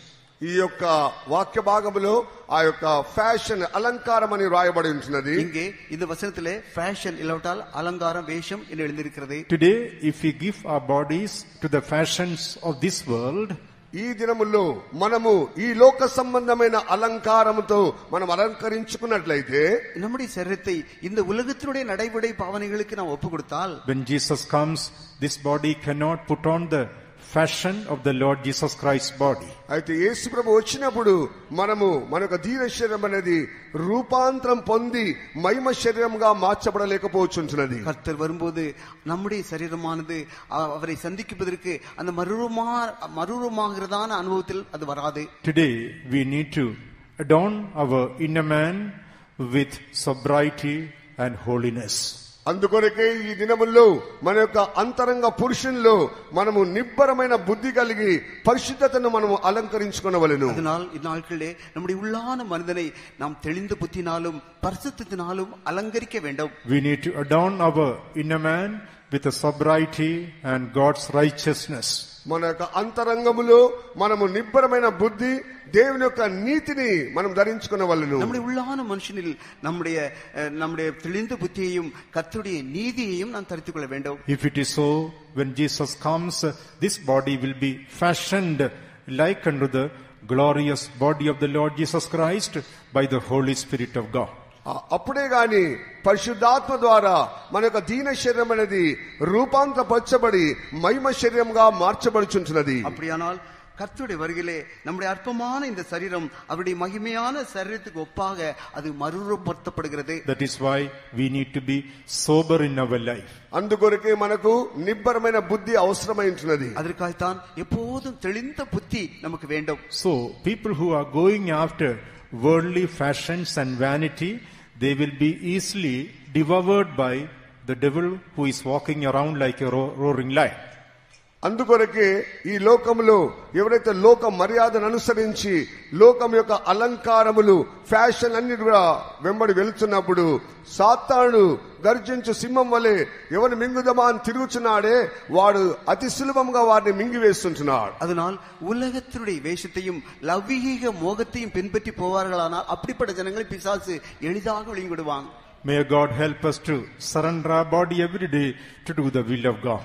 దేవుని యొక్క చిత్తం చేయటగాను మనమందరం కూడా మన యొక్క శరీరములను దేవునికి సజీవ యాగముగా సమర్పించుకొనవలెను. అనుదినமும் தேவ சித்தம் செய்யும்படியாக நம்முடைய சரீரத்தை ஜீவபலியாய் அர்ப்பணிப்போமாக.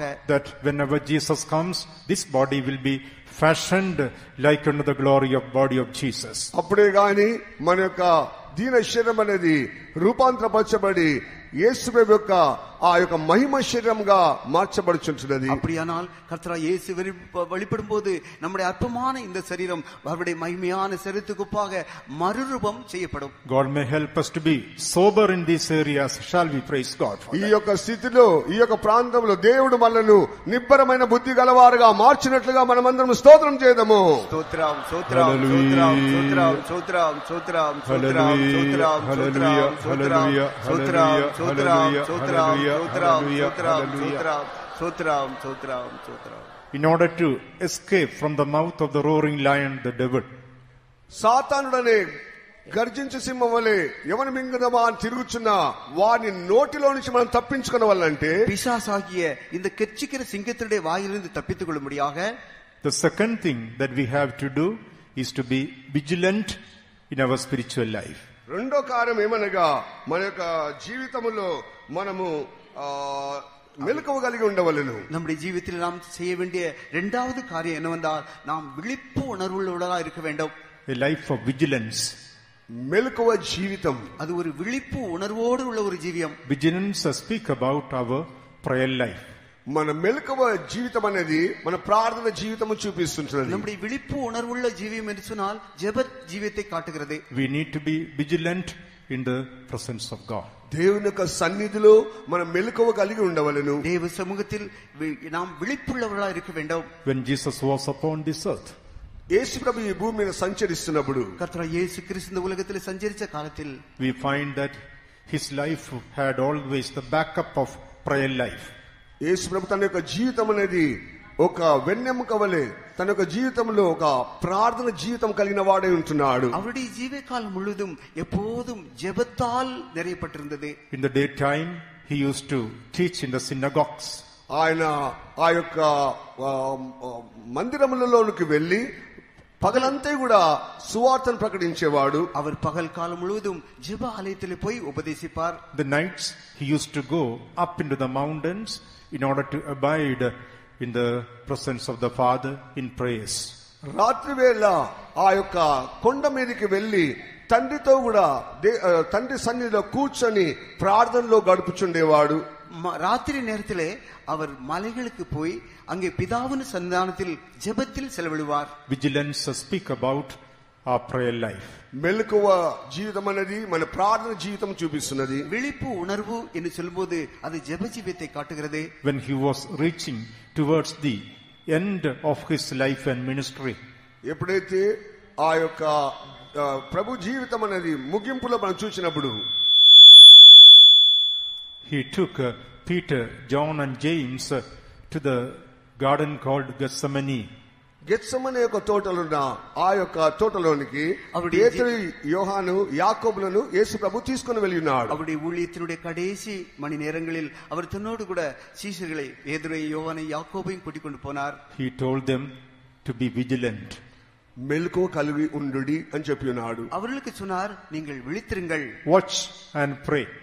మెలకువ కలిగి ప్రార్థించుడి, விழித்திருந்து ஜெபியுங்கள். That is what we read in the Gospel of St. Matthew, chapter 26 and verse 41. మత్తయి సువార్త 26వ అధ్యాయము 41వ వాక్యంలో మనం చదువుతుంటున్నాము.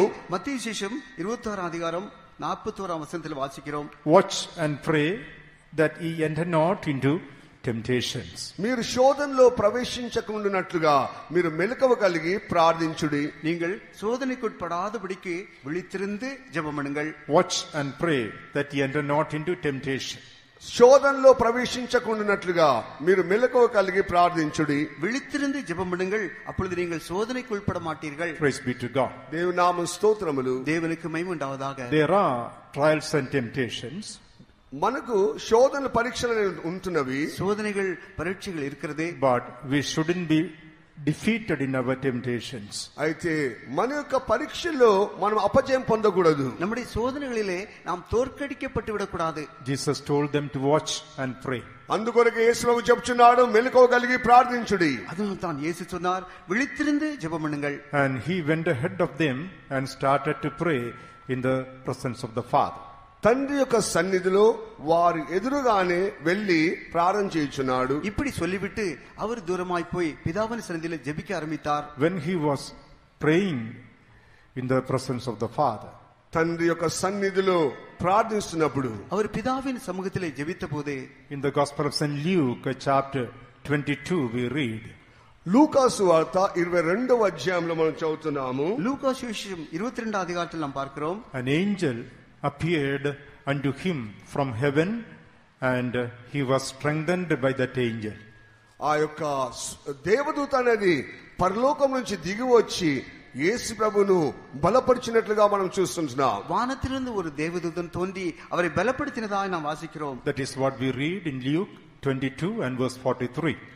లూకాసు వార్త 22వ అధ్యాయము 43వ వాక్యంలో మనం చదవగలుగుతున్నాం. లూకా సువిశేషం 22వ అధ్యాయం 43వ వచనத்தில் వాసిக்கிறோம். An angel appeared from heaven and strengthened Jesus when he was praying in the presence of the Father. తండ్రి యొక్క సన్నిధిలో మోకరించి ప్రార్థిస్తున్న సమయంలో పరలోకము నుండి ఒక దూత వచ్చి ఆయనను బలపరిచినట్లుగా చూస్తున్నాం. அவர் பிதாவின் சமூகத்திலே முழங்கால் படியிட்டு ஜெபம் பண்ணும்போது வானத்திலிருந்து ஒரு தூதன் தோன்றி அவரை பலப்படுத்தினான். And Jesus went ahead and faced his enemy, fought the battle and took the victory with that strength he received from the angel. దేవదూత ద్వారా ఎప్పుడైతే బలపరచబడినాడో ఆ బలముతోనే ప్రభుని యేసుక్రీస్తు వెళ్లి ఆయన ముందున్న ఆ యొక్క యుద్ధంలో ఆ యొక్క పరీక్షలో ప్రభు జయించగలిగినాడు. அவர் பிதாவின் சமூகத்திலே ஜெபித்து அந்த தேவதூதனால பலப்படுத்தப்பட்டபடினால் அவர் தனக்கு முன்னா இருக்கிறதான அந்த பாடுகள் எல்லாம் அவர் சகித்து ஜெயம் கொண்டார். He was able to do the perfect will of God on the cross of Calvary and finish the plan which God gave him. Calvary శిలువలో తండ్రి అయిన దేవుని యొక్క సంకల్పం ఉద్దేశం ఏమున్నదో అది పూర్తిగా నెరవేర్చిన వాడైంటున్నాడు. அது கல்வாரி சிலுவையிலே கர்த்தர் பிதாவானவர் கொடுத்ததான அந்த நித்திய நோக்கத்தை முற்றிலும் முழுவதுமாய் செய்து நிறைவேற்றினார். He was vigilant. ఆయన మెలకువ కలిగి ఉండెను. ஏனென்றால் அவர் விழிப்புள்ளவராக இருந்தார். Unfortunately, Peter, John and James, who were with him in the same garden, అయితే అనుకున్న విధముగా అదే తోటలో పేతురు, యోహాను, యాకోబులు కూడా ఉంటున్నారు. ஆனால் பரிதாபகரமான விஷயம் என்னவென்றால் அந்த தோட்டத்தில் தான் கெத்செமனேயிலே பேதுருவும் யோவானும் யாக்கோபும் இருந்தார்கள். The angel who came down from heaven to strengthen Jesus would have gone to strengthen them as well. అయితే పరలోకం నుంచి దిగి వచ్చి ప్రభుని యేసుక్రీస్తును బలపరిచిన ఆ యొక్క దూతనే వారి యొద్ద కూడా వెళ్ళవచ్చును. வானத்திலிருந்து ஒரு தூதன் தோன்றி இயேசு கிறிஸ்துவை பலப்படுத்தினான் அல்லவா, அந்த தூதன் அவர்களையும் கூட பலப்படுத்தி இருக்க கூடும். But they were not vigilant, they were not upon their knees. అయితే వారు మెలకువగా లేరు, వారు మోకరించి ప్రార్థించడం లేదు. அவர்கள் விழிப்புள்ளவர்களா இருக்கவில்லை, அதுவும் ஜெபத்திலே முழங்கால நின்று ஜெபிக்கவும் இல்லை. As such, we find that in the battle they miserably failed and they all backslid from the presence of God. అందుకొరకే వారి ముందున్న పరీక్షలో వారు అపజయం పొందించున్నారు. అది మాత్రమే కాదు, పూర్తిగా ప్రభుని విడిచిపెట్టి వెనుకబడిపోయించున్నారు. அதனால் தான் அவர்கள் தங்களுக்கு முன்னால இருந்ததான அந்த போராட்டத்திலே யுத்தத்திலே தோல்வி பெற்றது மாத்திரமில்லாமல் பின்வாங்கவும் செய்தார்கள். Jesus, who received the strength from the angel, he was able to do the perfect will of the Father. ఎప్పుడైతే పరలోకం నుంచి దిగి వచ్చిన దూత ప్రభుని యేసుక్రీస్తును బలపరిచినదో అప్పుడు తండ్రి అయిన దేవుని యొక్క చిత్తము ప్రభు సంపూర్ణంగా నెరవేర్చి ఉంటున్నాడు. வானத்திலிருந்து ஒரு தூதன் தோன்றி இயேசுவை பலப்படுத்தினதனால் அவர் கர்த்தருடைய பிதாவினுடைய பரிபூர்ணமான சித்தத்தை நிறைவேற்றி முடித்தார். May God help us to be vigilant in our spiritual life. మన ఆత్మీయ జీవితంలో మెలకువగా ఉండుటకు మన దేవుడు మనకు సహాయం చేయనుగాక. நம்முடைய ஆவிக்குரிய ஜீவிதத்திலே நாமும் விழிப்புள்ளவர்களாக ஜீவிக்கும்படி நம்முடைய அருமை ஆண்டவர் நமக்கு கிருபை தருவாராக. That we may watch and pray in the presence of God to overcome all our trials and temptations. మన యొక్క శోధనలు, మన యొక్క పరీక్షలన్నీ కూడా మనం జయించగాను దేవుడు ఈ యొక్క మెలకువ కలిగి జీవించేటకు సహాయం చేయనుగాక. நம்முடைய சோதனைகளில் பாடுகளில் நாம் தோற்று போய் விடாதபடி விழிப்புள்ள ஜீவன் செய்து இந்த ஜெப ஜீவன் செய்து நம்முடைய జీవితాన్ని పాదుగాత్తుకు For such a prayer life, shall we all praise God? అటువంటి ఒక ప్రార్థన జీవితం నిమిత్తం మనం అందరం స్తోత్రం చేద్దాము. స్తోత్రం స్తోత్రం స్తోత్రం స్తోత్రం స్తోత్రం స్తోత్రం Hallelujah, hallelujah, hallelujah, hallelujah, hallelujah. స్తోత్రం స్తోత్రం స్తోత్రం. Be sober, be vigilant.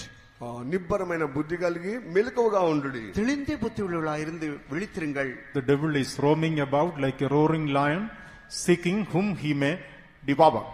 ఎవరిని మింగుదామా అని గర్జించు సింహం వలె వాడు చుట్టూ తిరుగుతూనే ఉంటున్నాడు సాతానుడు. உங்கள் எதிராளியாகிய பிசாசானவன் கர்ச்சிக்கிற சிங்கம் போல எவனை விழுங்கலாமோ என்று வகை தேடி சுற்றித் திரிகிறான். When we go through the word of God, దేవుని యొక్క వాక్యమును మనం ముందుకు వెళ్తున్నప్పుడు దేవునుடைய వచనத்தை நாம் தியானிக்கையிலே we read about various men against whom the lion was roaring.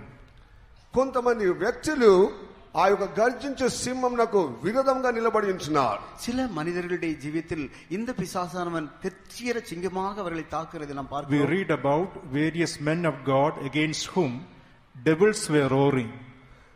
lions were roaring. కొంతమంది యొక్క జీవితమునకు విరోధముగా ఈ గర్జించు సింహం అనేది వారి మీద అది గర్జించుతున్నది. అనేక தேவனுடைய மனுஷருடைய ஜீவிதத்திலே இந்த கர்ச்சிக்கிற சிங்கம் கர்ச்சிக்கிறதை நாம் பார்க்கிறோம். Daniel was a man against whom the devil was roaring. దానియేలు ఒక దేవుని యొక్క దైవజనునికి విరోధంగా ఆ యొక్క సింహం గర్జించి ఉన్నది. இந்த தேவனுடைய மனுஷனாகிய தானியேலை விழுங்கி போடும்படியாக பிசாசு கர்ச்சித்தான். Singam garjita. சிங்கம் கர்ச்சித்தான். David was another man against whom the lion was roaring. దావీదు ఇంకొక వ్యక్తి గర్జించు సింహం అనేది ఆయన ఎదిరించి ఉంటున్నది. దావీదు దేవునుடைய మనుషన్, அவன் இன்னொரு மனுஷன், அவனைக்கும் இந்த சிங்கம் கர்ச்சித்தது. Samson was another man against whom lion was roaring. సంసోన్ అనేది ఇంకొక వ్యక్తి ఈ యొక్క సింహం అనేది అతని విరోధముగా గర్జించి ఉంటున్నది. சிம்சோன் என்கிறவன் இன்னொரு தேவனுடைய மனுஷன், அவன் மேலேயும் இந்த சிங்கம் கர்ச்சித்தது. But these men of God were not devoured by the lions who were roaring against them.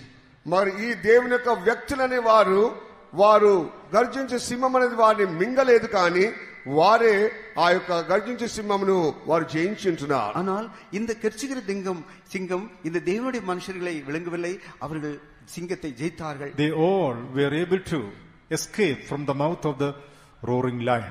గర్జించే సింహం యొక్క నోటిలో నుంచి వారు తప్పించుకున్న వారు ఉంటున్నారు. அந்த கர்ச்சிக்கிற சிங்கத்தினுடைய வாயிலிருந்து அவர்கள் தப்பினார்கள். When we look at the life of Samson, మనం సంసోన్ జీవితం చూసినప్పుడు நாம் சிம்சோனுடைய జీవితే பார்ப்போம். in the book of Judges chapter 14 when we read, న్యాయాధిపతులు 14వ అధ్యాయంలో మనం చదివినప్పుడు న్యాయాధిపతుల పుస్తకం 14వ అధ్యాయంలో நாம் பார்க்கிறோம். in the 5th verse it is written, 5వ వచనంలో రాయబడి ఉంటున్నది, 5వ వచనத்தில் எழுதப்பட்டிருக்கிறது, a young lion roared against him. కొదమ సింహం అనేది అతని విరోధంగా గర్జించినట్లుగా அந்த బాలసింగం அவனுக்கு விரோதமாக கர்ச்சித்தது. Judges 14:5 it is written, a young lion roared against him. ఆయనకు విరోధంగా ఆ యొక్క కొదమ సింహం అనేది గర్జించి ఉంటున్నది. 14వ అధ్యాయం 5వ వచనத்தில் కடைசில వాసిக்கிறோம், கர்ச்சிக்கிற பாலசிங்கம் ஒன்று அவனுக்கு எதிராக வந்தது. In the 6th verse it is written, 6వ వచనం రాయబడినది, 6వ వచనத்தில் எழுதப்பட்டிருக்கிறது, and the spirit of the Lord came mightily upon him. యెహోవా ఆత్మ ఆయన మీద బలముగా దిగి వచ్చించున్నది. அப்பொழுது கர்த்தருடைய ஆவி அவன் மேல் பலமாய் இறங்கினது. And he rent him as he would have rent a kid. ఆ యొక్క చిన్న మేకపిల్లను చీల్చినట్లుగా దాన్ని అతడు చీల్చివేసి ఉంటున్నాడు. ఆటుకుటిயை கிழித்து போடுறது போல கிழித்து போட்டான். He told not his father or his mother what he had done. ఏమి సంభవించిన అనేది తండ్రితోనైనను తల్లితోనైనను చెప్పలేదు. ஆனாலும் தான் செய்ததை அவன் தன் தாய்க்காவது தகப்பனுக்காவது அறிவிக்கவில்லை. Victorious life is a mystery. జయ జీవితం అనేది ఒక మర్మమై ఉంటున్నది. జయ జీవి என்பது ஒரு ரகசியம். His own father and mother who were with Samson didn't know what he had done. ఆయన జీవితంలో ఏమి సంభవించినది, ఆయన ఏమి చేసిన విషయము తన ఇంటిలో ఉంటున్న సొంత తండ్రికైనను తల్లికైనను ఎరగకుండా ఉంటున్నారు. சிம்சோனுடைய தாயும் தகப்பனும் கூட தான் நடந்து வந்தார்கள், ஆனால் அவனுடைய ஜீவிதத்தில் வந்த ஜெய ஜீவித்தை குறித்து அவர்களுக்கு தெரியாது. Overcoming life is a mystery. జయ జీవితం అనేది ఒక మర్మము. జయ జీవం என்பது ஒரு రహస్యం. People of this world cannot understand the overcoming life that we live. మనము చేయుచున్న ఈ యొక్క జయ జీవితం అనేది ఉన్నదే, అది లోకస్తులు ఎరగకుండా ఉంటున్నారు. நாம் செய்யறதான இந்த ஜெய ஜீவியம் உலகத்தாருக்கு தெரியாது, புரிந்து கொள்ள முடியாது. Ordinary Christians, even Pentecostal people, do not understand the truth of victorious life. జయ జీవితం గురించిన యొక్క సత్యం అనేది సాధారణమైన క్రైస్తవులు గాని పెంతెకోస్తు సాధారణమైన వారు గాని ఎరగకుండా ఉంటున్నారు. இந்த ஜெய ஜீவிய சத்தியத்தை குறித்து சாதாரண பேர் கிறிஸ்தவர்களோ இல்லாவிட்டால் சாதாரண பெந்தெகோஸ்துக்காரர்களோ விளங்கி கொண்டார்கள் இல்லை. The teaching of the victorious life is an outstanding truth in the apostolic ministry. అపోస్తలుల యొక్క సేవలో ఈ యొక్క సత్యమును ఉపదేశమును జయ జీవితమును గురించి బోధిస్తున్నారే, అది అత్యధికంగా ఉంటున్నది. அப்போஸ்தலருடைய உபதேசத்தில் ஊழியத்தில் இந்த ஜெய ஜீவன் தான் மிகவும் மிகவும் மேன்மையான ஒரு உபதேசம். Only in the apostolic ministry we can receive this doctrine and teaching. ఈ యొక్క అపోస్తలుల యొక్క సేవలో మాత్రమే ఈ యొక్క ఉపదేశమును, ఈ సత్యమును, బోధను మనము చూడగలుగుతున్నాం. இந்த அப்போஸ்தலருடைய ஊழியத்தில் தான் இந்த ஜெய ஜீவித்தை குறித்த இந்த மேன்மையான சத்தியம் பிரசங்கிக்கப்படுகிறது, போதிக்கப்படுகிறது. The dragon is waiting to devour the man child. మగ శిశువును మృంగుటగాను ఆ యొక్క ఘట సర్పమును నోరు తెరిచి కనిపెడుచున్నది. அந்த వలు సర్పமானது ஜெயங்கொண்ட அந்த ஆண்பிள்ளையை விழுங்க வாயை திறந்து கொண்டு காத்திருக்கிறது. Samson's own mother or father didn't understand what he had done. సంసోను ఏమి చేసినాడు తన యొక్క తండ్రి గాని తల్లి గాని ఎరగకుండా ఉంటున్నారు. ఈవెన్ సిమ్సోన్ செய்ததை அவருடைய தாய்க்கும் தகப்பனுக்கும் அது விளங்கிக் கொள்ள முடியவில்லை. The spirit of the Lord came mightily upon him. యెహోవా ఆత్మ బలముగా ఆయన మీద దిగి వచ్చినది. కర్తరుடைய ఆవి அவன் மேல் బలமாக ఇறங்கினார். He rent the kid as he rent a kid. He rent the lion as he rent a kid. ఆ యొక్క కొదమ సింహమును మేక పిల్లను చీల్చినట్టుగానే సామ్సన్ చీల్చివేసి ఉంటున్నాడు. அவனுடைய கையில ஒன்றும் இல்லாதிருந்தும் ஒரு ஆட்டுக்குட்டியை கிழித்து போடுறது போல அந்த பாலசிங்கத்தை கிழித்து விட்டான். Yes, Samson was a mighty man. సంసోన్ నిజంగా బలశాలి అనే ఒక వ్యక్తి అయినాడు. இந்த சிம்சோன் ஒரு பராக்கிரமசாలి. Even before his birth, his mom was instructed how he was to be brought up. ఆయన జన్మించక ముందుగానే తల్లికి దేవదూత వచ్చి బోధించింది ఏ విధంగా అతన్ని పెంచవలను. இந்த சிம்சோன் தாயின் வயிற்றில் பிறக்கிறதுக்கு முன்பாகவே அவன் எப்படி வளர்க்கப்பட வேண்டும் என்பது தாய்க்கு சொல்லப்பட்டது. He was a chosen vessel of God.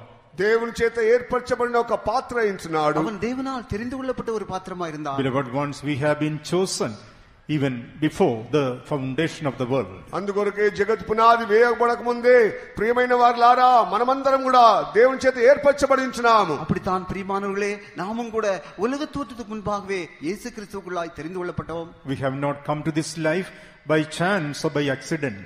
ఏదో అకస్మాత్తుగా లేక ఏదో ఒక సందర్భంలో మనం ఈ యొక్క సత్యంలోనికి స్థలంలోనికి రాలేదు. ఏదో ஒரு சந்தர்ப்பமாக ஒரு விபத்து போல நாம் இங்கு வந்து விடவில்லை. We have been appointed to this life according to the plan and purpose of God. దేవుని యొక్క సంకల్పం ప్రకారంగా, దేవుని యొక్క ఉద్దేశ ప్రకారంగా మనం నిర్ణయింపబడి ఉంటున్నాం. நாம் இப்படி ஜீவிக்க வேண்டும், இப்படி வாழ வேண்டும் என்பது தேவனுடைய அநாதி நோக்கத்தில் உள்ளதான ஒரு திட்டம். As Samson was chosen by God.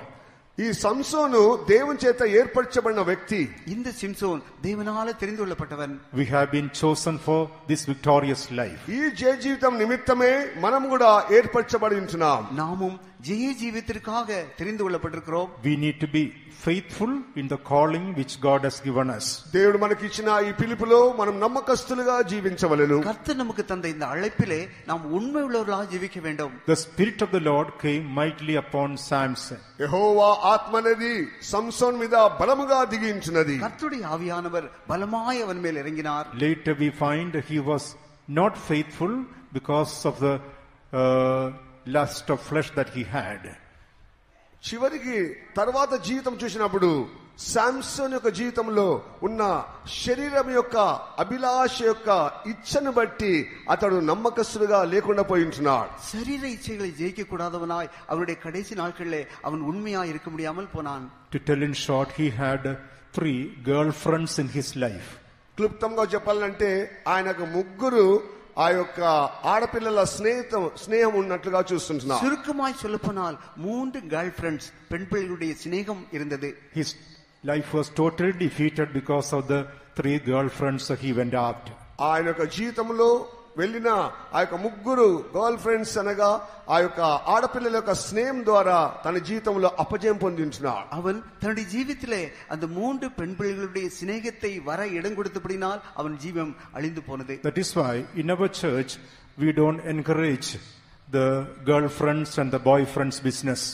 అందుకొరకే మన యొక్క సంఘంలో ఈ యొక్క ఆడపిల్లలు మొగల పిల్లలు ప్రేమించుకొని స్నేహించుకునే యొక్క ఆ అనుభవం అనేది అనుమతించడం లేదు. அதனால் தான் நம்முடைய பரிசுத்த சபையிலே பெண் பிள்ளைகள், ஆண் பிள்ளைகள், கேர்ள் ஃப்ரெண்ட், பாய் பிள்ளைகள் நடந்து கொள்கிறதை நாங்கள் அனுமதிக்கிறதில்லை. It will not promote our holy life. It will be only lead us to eternal defeat.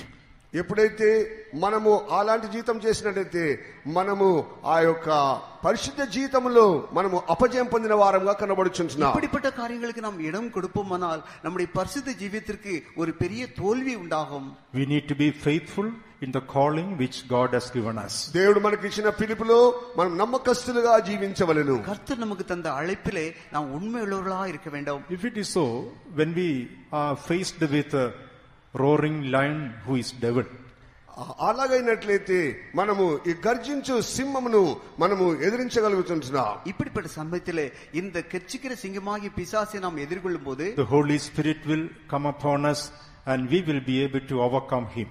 ఎప్పుడైతే మనం ఆ జీవితంలో చేయగలుగుతున్నామో అప్పుడు యెహోవా ఆత్మ అనేది మనకు బలంగా దిగివచ్చి మనము జయం పొందుటకు సాయం చేయుచున్నది. அப்பொழுது கர்த்தருடைய ஆவியானவர் நம்ம மேல் இறங்கி அதிலிருந்து ஜெயிப்பதற்கு நமக்கு உதவி செய்வார். When the young lion roared against him, the Spirit of the Lord came mightily upon him. కొదమ సింహం అనేది ఎప్పుడైతే సంసోను విరోధంగా వచ్చింటున్నదో యెహోవా ఆత్మ బలముగా అతని మీద దిగి వచ్చింటున్నది. இதோ கெர்ச்சிக்கிற பாலசிங்கம் ஒன்று அவனுக்கு எதிராக வந்தது. அப்பொழுது கர்த்தருடைய ஆவி அவன் மேல் பலமாக இறங்கினார். What was the reason for the Spirit of the Lord to come mightily upon him? యెహోవా ఆత్మ అనేది బలముగా ఆయన మీద దిగొచ్చిన కారణం ఏమిటి? கர்த்தருடைய ஆவி பலமாய் அவன் மேல் இறங்குவதற்கு காரணம் என்ன? In Judges chapter 13 and verse 25 it is written, న్యాయాధిపతులు 13వ అధ్యాయము 25వ వాక్యం మనం చదివినప్పుడు அது முன்னால் உள்ள அதிகாரம் 13వ அதிகாரம் 25వ வசனத்தில் நாம் வாசிக்கிறோம். The Spirit of the Lord began to move at times in the camp of Dan. ఆ యొక్క దాను అనే ఆ యొక్క గుడారం దగ్గర దేవుని యొక్క ఆత్మ సంచరిస్తున్నట్లుగా మనం చూస్తుంటున్నాం. தானின் பாளையத்தில் இருக்கையில் கர்த்தருடைய ஆவியானவர் அவனை ஏவ துவங்கினார். The Spirit of the Lord used to move on him at the camp of Dan. ఆ యొక్క యెహోవా ఆత్మ అనేది ఆ యొక్క పాలెంలో దాని పాలెంలో సంచరిస్తున్నట్లుగా చూస్తున్నాం. தானின் பாளையத்திலே அவன் இருக்கும்போது கர்த்தருடைய ஆவியானவர் அவனை ஏவ துவங்கினார். He used to be in the camp of Dan.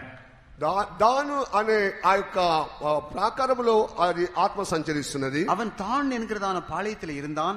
So when he was in the camp of Dan, the Spirit of the Lord used to move on him. ఎప్పుడైతే ఆయన దాను అనే ప్రాకారములో ఆవరణములో అది ఆయన సంచరించినప్పుడు தானின் பாளையத்திலே அவன் இருக்கும்போது the Spirit of the Lord used to move upon him. ఆయన మీద యెహోవా ఆత్మ బలముగా సంచరిస్తున్నది. கர்த்தருடைய ஆவியானவர் அவனை ஏவ துவங்கினார். That is why suddenly when the lion is roaring against him, Holy Ghost is coming to save him or deliver him. అందుకొరకే అకస్మాత్తుగా కొదమ సింహం వచ్చినప్పుడు పరిశుద్ధాత్మ దేవుడు అనేది అతని తోడుగా వెళ్ళినట్లుగా చూస్తుంటున్నాం. அதனால் தான் கெர்ச்சிக்கிற சிங்கம் அவனுக்கு எதிராக வந்தபோது கர்த்தருடைய ஆவியானவர் அவன் மேல் இறங்கினார். He had the habit of being in the camp of Dan where Holy Ghost used to move on him. దాను అనే ఒక ఆవరణములో లేక ప్రాకారములో అతడు జీవిస్తున్నప్పుడు యెహోవా ఆత్మనది అతనితోనే సంచరించినట్టుగా చూస్తుంటున్నాం. தானின் பாளையத்திலே அவன் இருக்கையிலேயே கர்த்தருடைய ஆவியானவர் அவனோடு இடைப்பட்டார். அவனை ஏவ துவங்கிக் கொண்டிருந்தார்.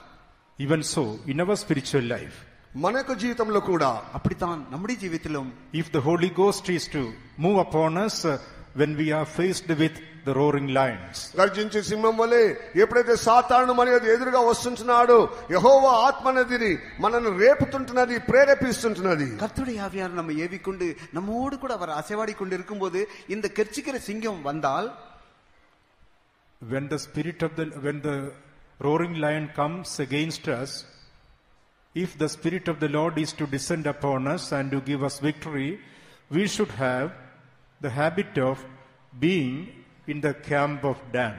ఎప్పుడైతే గర్జించే సింహం వలె సాతాను మనకు విరోధంగా వచ్చినప్పుడు యెహోవా ఆత్మ మన బలముగా మన మీద దిగి వచ్చి దాన్ని ఎదిరించవాలంటే మనము దాను అనే ఆ యొక్క ప్రాకారంలో మనము నివసించవలసి ఉంటున్నది. கெர்ச்சிக்கிற பாலசிங்கம் நமக்கு எதிராக வரும்போது நம்மேல் கர்த்தருடைய ஆவியானவர் பலமாய் இறங்க வேண்டும் என்றால் தானின் பாளையத்தில் இருக்கிற அனுபவம் இருக்க வேண்டும். Praise be to God. దేవునామ స్తోత్రములు. தேவனுக்கு மகிமை உண்டாவதாக. What is the meaning of the camp of Dan? దాను అనే ఆ యొక్క ప్రాకారం గురించిన అర్థం ఏమిటి? தான் என்கிறதான அந்த பாளையத்தினுடைய அர்த்தம் என்ன? When we look at the name of Dan, దాని గురించి మనం చదివినప్పుడు పేరును చదివినప్పుడు தான் என்கிற பெயரை குறித்து நாம் வாசிக்கும் போது in the book of Genesis chapter 30 when we read, ఉత్పత్తి ఆది కాండము 30 అధ్యాయం చదివినప్పుడు ஆதியாகமம் 30ஆம் அதிகாரத்தில் நாம் படிக்கிறோம். In the 6th verse, it is mentioned about Dan. 6వ వచనములో దాని గురించి ఇలాగ రాయబడి ఉంటుంది. அங்கே தானை குறித்து 6ஆம் அதிகாரத்தில் நாம் வாசிக்கிறோம். Genesis 36. ఆది కాండ 36వ అధ్యాయము 6ஆம் வசனம், 6th verse. 30వ అధ్యాయం 6వ వచనం. அப்பொழுது ராகேல், தேவன் என் வழக்கை தீர்த்து என் சத்தத்தை கேட்டு எனக்கு ஒரு குமாரனை கொடுத்தார் என்று சொல்லி அவனுக்கு தான் என்று பெயரிட்டாள். అప్పుడు రాహేలు, దేవుడు నాకు తీర్పు తీర్చెను, ఆయన నా మొరను విని నాకు కుమారుని దయచేసి అనుకుని అతనికి దాను అను పేరు పెట్టెను. And Rachel said, God hath judged me and hath also heard my voice and hath given me a son, therefore called he his son name Dan. Here, the name Dan has been given 3 meanings.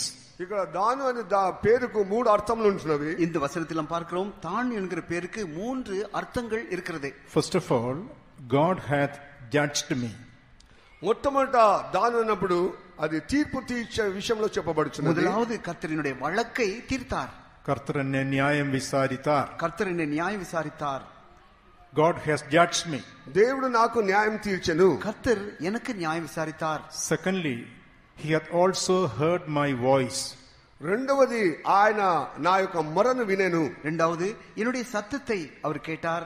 Thirdly, he hath given me a son. మూడవది ఆయన నాకు కుమారుని అనుగ్రహించెను. மூன்றாவது ஒரு குமாரனை அவர் கொடுத்தார். Dan means God has judged me.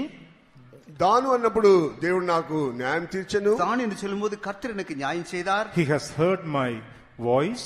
రెండవది నా మొరను వినెను. என்னுடைய சத்தத்தை கேட்டார். Thirdly, he has given me a son.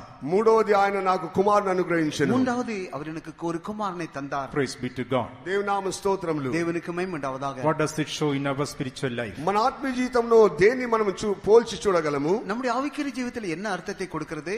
We have to be judged by God. మనము అందరం కూడా దేవుని చేత మనం తీర్పు తీర్చబడిన వారంగా ఉండవలెను. நாம் கர்த்தரால் நியாயம் தீர்க்கப்பட வேண்டும். How does God judge us?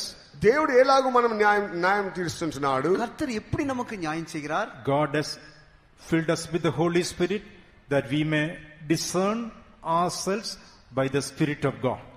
దేవుని యొక్క ఆత్మ బలముగా మనం దిగి వచ్చినప్పుడు మనము దేవుని యొక్క ఆత్మ కలిగిన వారమై కనబడుచుండవలెను. பரிசுத்த ஆவியின் அபிஷேகம் நாம் பெறும்போது பரிசுத்த ஆவியின் அபிஷேகத்தினாலே நாம் எல்லாவற்றையும் அறிந்து நிதானிக்கிறோம். We need to judge ourselves by the help of the Holy Spirit. పరిశుద్ధాత్మ ద్వారా మనకు మనమే తీర్పు తీర్చుకునే విషయంలో మనకు సహాయం చేయుచుంటున్నది. பரிசுத்த ஆவியானவர் மூலமாக நம்மை நாமே நியாயம் தீர்த்து நிதானித்து அறிய வேண்டும். Many a time we are very quick in judging others. అనేక పర్యాయములు అతి త్వరగా మనం ఇతరులకు తీర్పు తీరుస్తున్నాం. எத்தனையோ சந்தர்ப்பங்களில் எவ்வளவு சீக்கிரமாக மற்றவர்களை நியாயம் தீர்த்து விடுகிறோம். We discern others. మనం ఇతరుల విషయంలో మనము తీర్పు తీర్చగాను మనము వివేచిస్తున్నాం. மற்றவர்களை தீர்க்கும்படியாக நிதானிக்கிறோம். We judge other families. వేరే కుటుంబంలో మనము న్యాయం తీరుస్తున్నాం. அடுத்த குடும்பங்களை நியாயம் தீர்க்கிறோம். We judge others' children. ఇతర వేరే వారి యొక్క పిల్లలను మనం తీర్పు తీరుస్తున్నాం. அடுத்தவர்களுடைய பிள்ளைகளை நியாயம் தீர்க்கிறோம். We judge other churches. వేరే సంఘముల గురించి మాట్లాడి వారికి తీర్పు తీరుస్తున్నాం. மற்ற సభைகளை குறித்து பேசி நியாயம் தீர்க்கிறோம். Instead of judging ourselves, we go to judge others. మనకు మనమే తీర్పు తీర్చుకోనకుండా మనం ఇతరులకు తీర్పు తీరుస్తున్నాం. நம்மை நாமே நியாயம் தீர்த்துக் கொள்ளாமல் மற்றவர்களை போய் நியாயம் தீர்க்க போகிறோம். Holy Spirit has been given to us that we may be able to judge ourselves and grow in the standard of holiness of God. మనకు మనమే న్యాయం తీర్చుకొని పరిశుద్ధతలో మనం ఎదుగు నిమిత్తమై పరిశుద్ధాత్మ దేవుడు న్యాయం తీర్చుకుంటా గాను పరిశుద్ధాత్మ దేవుడు సాయం చేయుచున్నాడు. நம்மை நாமே நாம் பரீட்சித்து பார்த்து நியாயம் தீர்த்து பரிசுத்தத்தில் வளரும்படியாய்த்தான் பரிசுத்த ஆவியானவரின் அபிஷேகம் நமக்கு தரப்பட்டிருக்கிறது. In Matthew 7:1 it is written, judge not that ye be not judged. మత్తయి సువార్త 7వ అధ్యాయము మొదటి వాక్యంలో చూసినట్లయితే తీర్పు తీర్చకుడి మీకు కూడా తీర్పు తీర్చబడదు. மத்தேயு சுவிசேஷம் 7ஆம் அதிகாரத்தில் நாம் வாசிக்கிறோம், நீங்கள் நியாயம் தீர்க்கப்படாதபடிக்கு மற்றவர்களை நியாயம் தீர்க்காதிருங்கள் என்று சொல்கிறார். Judge not that ye be not judged. మీరు తీర్పు తీర్చబడకుండానట్లుగా మీరు ఇతరులకు తీర్పు తీర్చకుడి. நீங்கள் நியாயம் தீர்க்கப்படாதபடிக்கு மற்றவர்களை நியாயம் தீர்க்காதிருங்கள். We can see the mote in the eyes of others and unable to see the beam that is in our own eyes. అనేక పర్యాయాలు మన యొక్క కంటి నలుసును చూడడంలే గాని ఇతరులో ఉన్న మన కంటిలో ఉన్న దూలం చూడడంలే గాని ఇతరుల కంటిలో నలుసును చూస్తుంటున్నాం. நம்முடைய கண்ணில் இருக்கிறதான தூணை நாம் உணராமல் மற்றவருடைய கண்களில் இருக்கிற துரும்பை போய் பார்க்கிறோம். What kind of a life is it?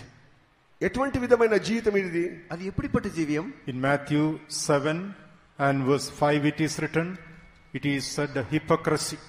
ఈ యొక్క మత్తయి సువార్త 7వ అధ్యాయం 5వ వాక్యం చదివినట్లయితే అది వేశ్యదారుణ జీవితం అని చెప్పబడుచున్నది. మత్తయి సువిశేషం 7వ அதிகாரம் 5వ వచనத்தை நான் வாசிக்கும்போது அப்படிப்பட்ட ஒரு ஜீவியம் மாய்மாலமான ஜீவியம் என்று வாசிக்கிறோம். Thou hypocrite, first cast out the beam out of thine own eye, and then shalt thou see clearly to cast out the mote out of thy brother's eye.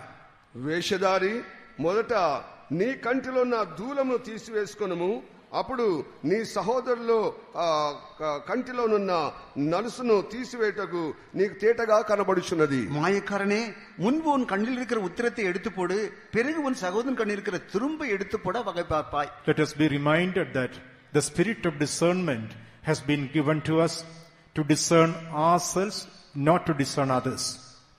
దేవుని యొక్క ఆత్మ అనేది మనకు మనమే వివేచించుకొని తీర్పు తీర్చగాను, వేరే వారికి మనం వివేచించకుండా తీర్పు తీర్చకుండా అది సహాయం చేయుచున్నది. கவனமாய் கேட்டுக்கொள்ளுங்கள். பரிசுத்தாவின் அபிஷேகம் நம்ம தரப்பட்டிருக்கிறது என்னென்றால் நம்மை நாமே நியாயந்தீர்த்து அறிந்து கொள்வதற்கே தவிர மற்றவர்களை நியாயந்தீர்ப்பதற்கு அல்ல. God has given us the apostolic ministry, first of all, to judge our own life and to grow in the holiness of God.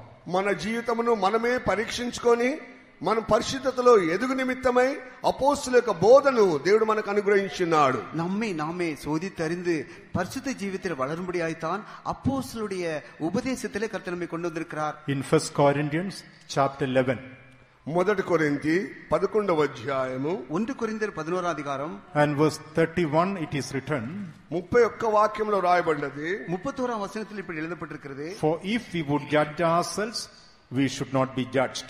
మనకు మనము తీర్పు తీర్చుకున్నట్లయితే మనము ఇతరుల చేత విమర్శింపబడము. நம்மை நாமே நிதானித்தறிந்தால் இல்லாவிட்டால் நம்மை நாமே நியாயம் தீர்த்து கொண்டால் நாம் நியாயம் தீர்க்கப்படவும். If we would judge ourselves, we should not be judged. మనకు మనమే విమర్శించుకున్నట్లా మనము ఇతరుల చేత తీర్పు తీర్చకపోదుము. நம்மை நாமே நிதானித்து நியாயம் தீர்த்து கொண்டால் மற்றவர்களால் நாம் நியாயம் தீர்க்கப்பட மாட்டோம். When is St. Paul presenting this truth before us? ఈ యొక్క సత్యం అనేది పరిశుద్ధ పౌలు ఎప్పుడు మన ముందు పెడుచుంటున్నాడు? இந்த சத்திய உபதேசத்தை பரிசுத்த பவுல் எந்த சந்தர்ப்பத்திலே முன்வைக்கிறார்? After mentioning about serving the Holy Communion in the church. సంఘములో ప్రభు భోజనము ఆ యొక్క పంచున సందర్భంలో ఈ వాక్యం రాయిచుంటున్నాడు. கர்த்தருடைய ராபோஜன ஆராதனை குறித்து தெளிவாக சொல்லிவிட்டு இதை சொல்கிறான். The Holy Communion table is an outstanding ministry in the apostolic church. ఈ యొక్క ప్రభు భోజనం యొక్క బల్ల అనేది అపోస్తలుల యొక్క బోధలో ఒక అత్యున్నతమైన అనుభవం చూపిస్తున్నది. இந்த பரிசுத்த ராபோஜன ஆராதனையானது இந்த அப்போஸ்தல உபதேசத்தில் ஊழியத்தில் மிகவும் முக்கியமான ஒரு ஆராதனை. Sometimes we don't realize the preciousness of this ministry which God has instituted in the church. సంఘములో ఇవ్వబడిన ఈ యొక్క శ్రేష్టమైన ఈ యొక్క సేవను గురించి కొంతమంది గ్రహింపు లేని వారుగానే ఉంటున్నారు. சில சமயத்திலே கர்த்தர் இந்த அப்போஸ்தல ஊழியத்தில் வைத்திருக்கிறதான இந்த மகா மேன்மையான ஆராதனையுடைய மேன்மை குறித்து விளங்கிக் கொள்ள முடியாமல் போகிறோம். When the Holy Communion table is announced, you can see some people get up and walking out. ఎప్పుడైతే ప్రభు భోజనం నిమిత్తమై ప్రభు బల్లలో పాలు పొందుతగాను ప్రకటించిన వెంటనే కొంతమంది విశ్వాసులు లేచి వారు వెళ్ళిపోతుంటున్నారు. கர்த்தருடைய நம்முடைய சபையிலே ராபோஜன ஆராதனை வரும்போது ஊழியக்காரர் கர்த்தருடைய ராபோஜனத்துக்கு ஆயத்தமா இருங்கள் சொல்லும்போது சிலர் எழும்பி போய் விடுகிறார்கள். They don't realize the preciousness of the ministry that God has appointed in the church. సంఘములో ఇవ్వబడిన ఈ యొక్క అమూల్యమైన సేవ నిమిత్తమై వారు ఆ శ్రేష్టతను ఎరగని వారుగా జీవిస్తుంటున్నారు. கர்த்தர் தன்னுடைய சபையிலே நியமித்திருக்கிற இந்த விலையேறப்பட்ட ஆராதனை குறித்து அவர் விளங்கிக் கொள்ளாமல் எழுப்பி போகிறார்கள். The table of the Lord is enabling us to judge ourselves in the presence of God so that we can grow in God's holy life. ఎప్పుడైతే దేవుని యొక్క సన్నిధిలో ఈ ప్రభు భోజనం యొక్క ఆ యొక్క బల్ల దగ్గర మనకు మనమే విమర్శించుకొని మనము పరిశుద్ధతలో ఎదుగు నిమిత్తమై అది మనకు సాయం చేయుచున్నది. நம்மை நாமே நிதானித்து நம்மை நாமே நியாயம் தீர்த்து கொண்டு பரிசுத்த ஜீவிதத்தில் வளரும்படியாய்த்தான் இந்த பரிசுத்தமான ராபோஜன ஆராதனையை கர்த்தர் சபையிலே நியமித்திருக்கிறார். Dear child of God, don't despise this ministry which God has appointed in the church. సంఘములో నియమింపబడిన ఈ యొక్క సేవను దయచేసి ఎవరైనాను సరే అది అల్పంగా చునీకరించే విధంగా చూడకూడదు. கர்த்தருடைய பிள்ளைகளே, கர்த்தர் தன்னுடைய சபையில் நியமித்திருக்கிற இந்த பரிசுத்தமான இந்த மேன்மையான ஆராதனையை அலட்சியப்படுத்தாதீர்கள். When was the last time you took part in the holy table? ఎప్పుడు నీవు ఆ యొక్క చివరి సమయము ప్రభు భోజనంలో పాలు పొంది ఉంటున్నావు? கடைசியாக நீங்கள் எப்பொழுது கர்த்தருடைய ராபோஜன ஆராதனையில் பங்கு பெற்றீர்கள்? If you don't take part in the holy table, you will not be able to grow in holiness.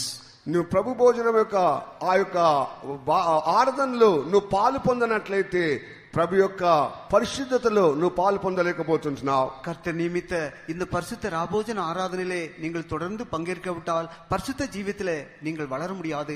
We need to grow in the holiness of God by judging ourselves. మనకు మనమే విమర్శించుకుంట ద్వారానే మనము పరిశుద్ధతలో ఎదిగిపోవచ్చుంటున్నాం. நம்மை நாமே நியாயம் தீர்த்து கொண்டு இந்த பரிசுத்த ஜீவியத்திலே வளர வேண்டும். If we are judging ourselves and growing in the holiness of God, ఎప్పుడైతే మనము మనకు మనమే విమర్శించుకొని దేవుని యొక్క పరిశుద్ధతలో ఎదిగినప్పుడు நம்மை நாமே நியாயம் தீர்த்து கொண்டு கர்த்தருடைய பரிசுத்தத்திலே வளரும் போது the devil may roar against like a lion, but he cannot devour us. సాతానుడైతే గర్జించే సింహములే వాడు మన మీద గర్జించవచ్చును గాని వాడు మింగుటకు వానికి సాధ్యం కాదు. நம்மை இந்த கெர்ச்சிக்கிற பிசாசானவன் சிங்கம் கர்ச்சித்து பார்க்கலாமே தவிர ஒன்றும் செய்ய இயலாது. Praise be to God. దేవుని నామ స్తోత్రం కలుగును గాక. దేవునికి మహిమ ఉండావதாக. Dan means God has judged me. దాను అని చెప్పినప్పుడు దేవుడు నాకు తీర్పు తీర్చెను. தான் என்று சொல்லும்போது கர்த்தர் எனக்கு நியாயம் செய்தார். Secondly, Dan means God has heard my voice. రెండవది దాను అని చెప్పినప్పుడు దేవుడు నా మొర వినను. இரண்டாவது தான் என்று சொல்லும்போது கர்த்தருடைய சத்தத்தை என்னை முறையிடுதலை கேட்டார். God has heard my voice.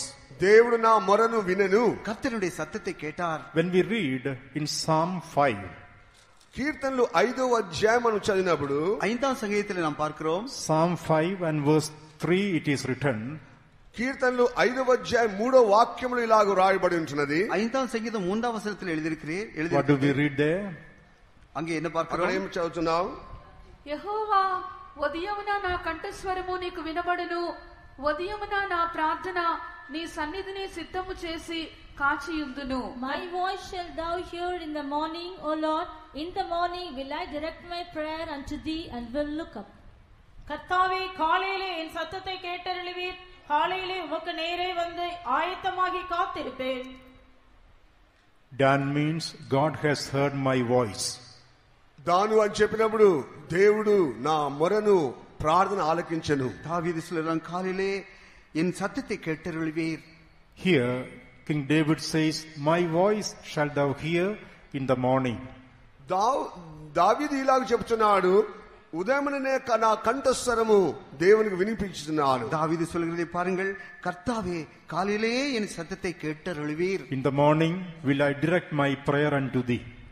ఉదయకాలమున నా ప్రార్థన నీ సన్నిధిలో సిద్ధం చేసుకొని ఉన్నాను. காலையிலேயே உமக்கு நேரே வந்து ஆயத்தமாகி காத்திருப்பேன். Praise be to God. దేవుని నామ స్తోత్రములు. தேவனுக்கு மகிமை உண்டாவதாக. God must be able to hear our voice of praising and prayer every morning from our life. మన జీవితంలో జీవితకాలం అంతా కూడా ప్రతి ఉదయకాలమున మన ప్రార్థన స్తోత్రములు దేవుడు వినువాడుగా ఉంటున్నాడు. நம்முடைய ஜீவ காலம் முழுவதும் அதிகாலையிலேயே தேவனை துதிக்கிறதான அந்த துதி, அந்த ஜெபம் ஆண்டவருக்கு கேட்கப்பட வேண்டும். God must be able to hear the voice of speaking in tongues from our life. మన జీవితం ద్వారా దేవుడు అన్య భాషలు వినబడే ఒక స్థితిలో మనం కనబడుచుండవలెను. எப்போது நம்முடைய வாயிலே பரிசுத்தாவிலிருந்து அந்நிய பாஷை பேசுகிற சத்தத்தை கர்த்தர் கேட்க வேண்டும். God must be able to hear the thanksgiving of our mouth.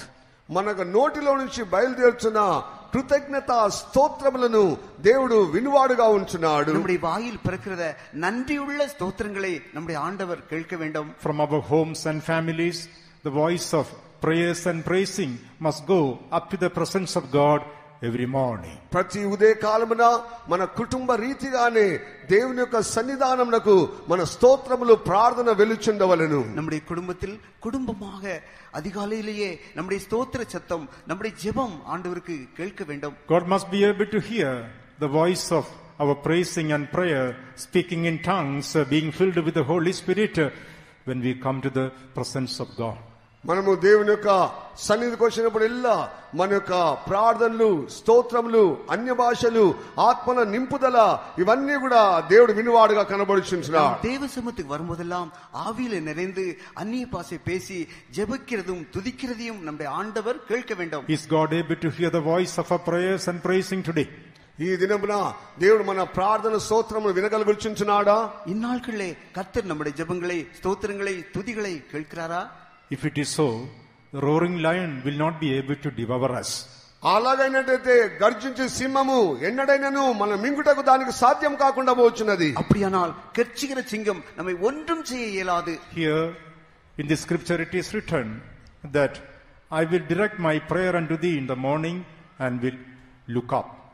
నేను ఉదయ కాలమున నా యొక్క ప్రార్థనను అను సిద్ధపరచుకొని నీ సన్నిధిలో నేను కనిపెడుచున్నాను. தாவீது சொல்றதை பாருங்கள், காலையிலேயே உமக்கு நேரே வந்து ஆயத்தமாகி உமக்காக காத்திருப்பேன்.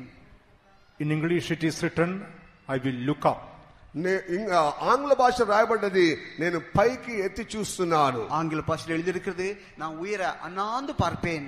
Looking up speaks about our hope. ఆ పైకి ఎత్తి చూసినప్పుడు అది మన నిరీక్షణను చూపిస్తున్నది. நம்முடைய தலைகளை உயர்த்தி அண்ணாந்து பார்ப்போம் என்றால் அது நம்முடைய நம்பிக்கையை வெளிப்படுத்துகிறது. In the Gospel of St. Luke chapter 21, లూకా సువార్త 21వ అధ్యాయము, லூக்கா சுவிசேஷம் 21వ அதிகாரத்தில் பார்க்கிறோம்.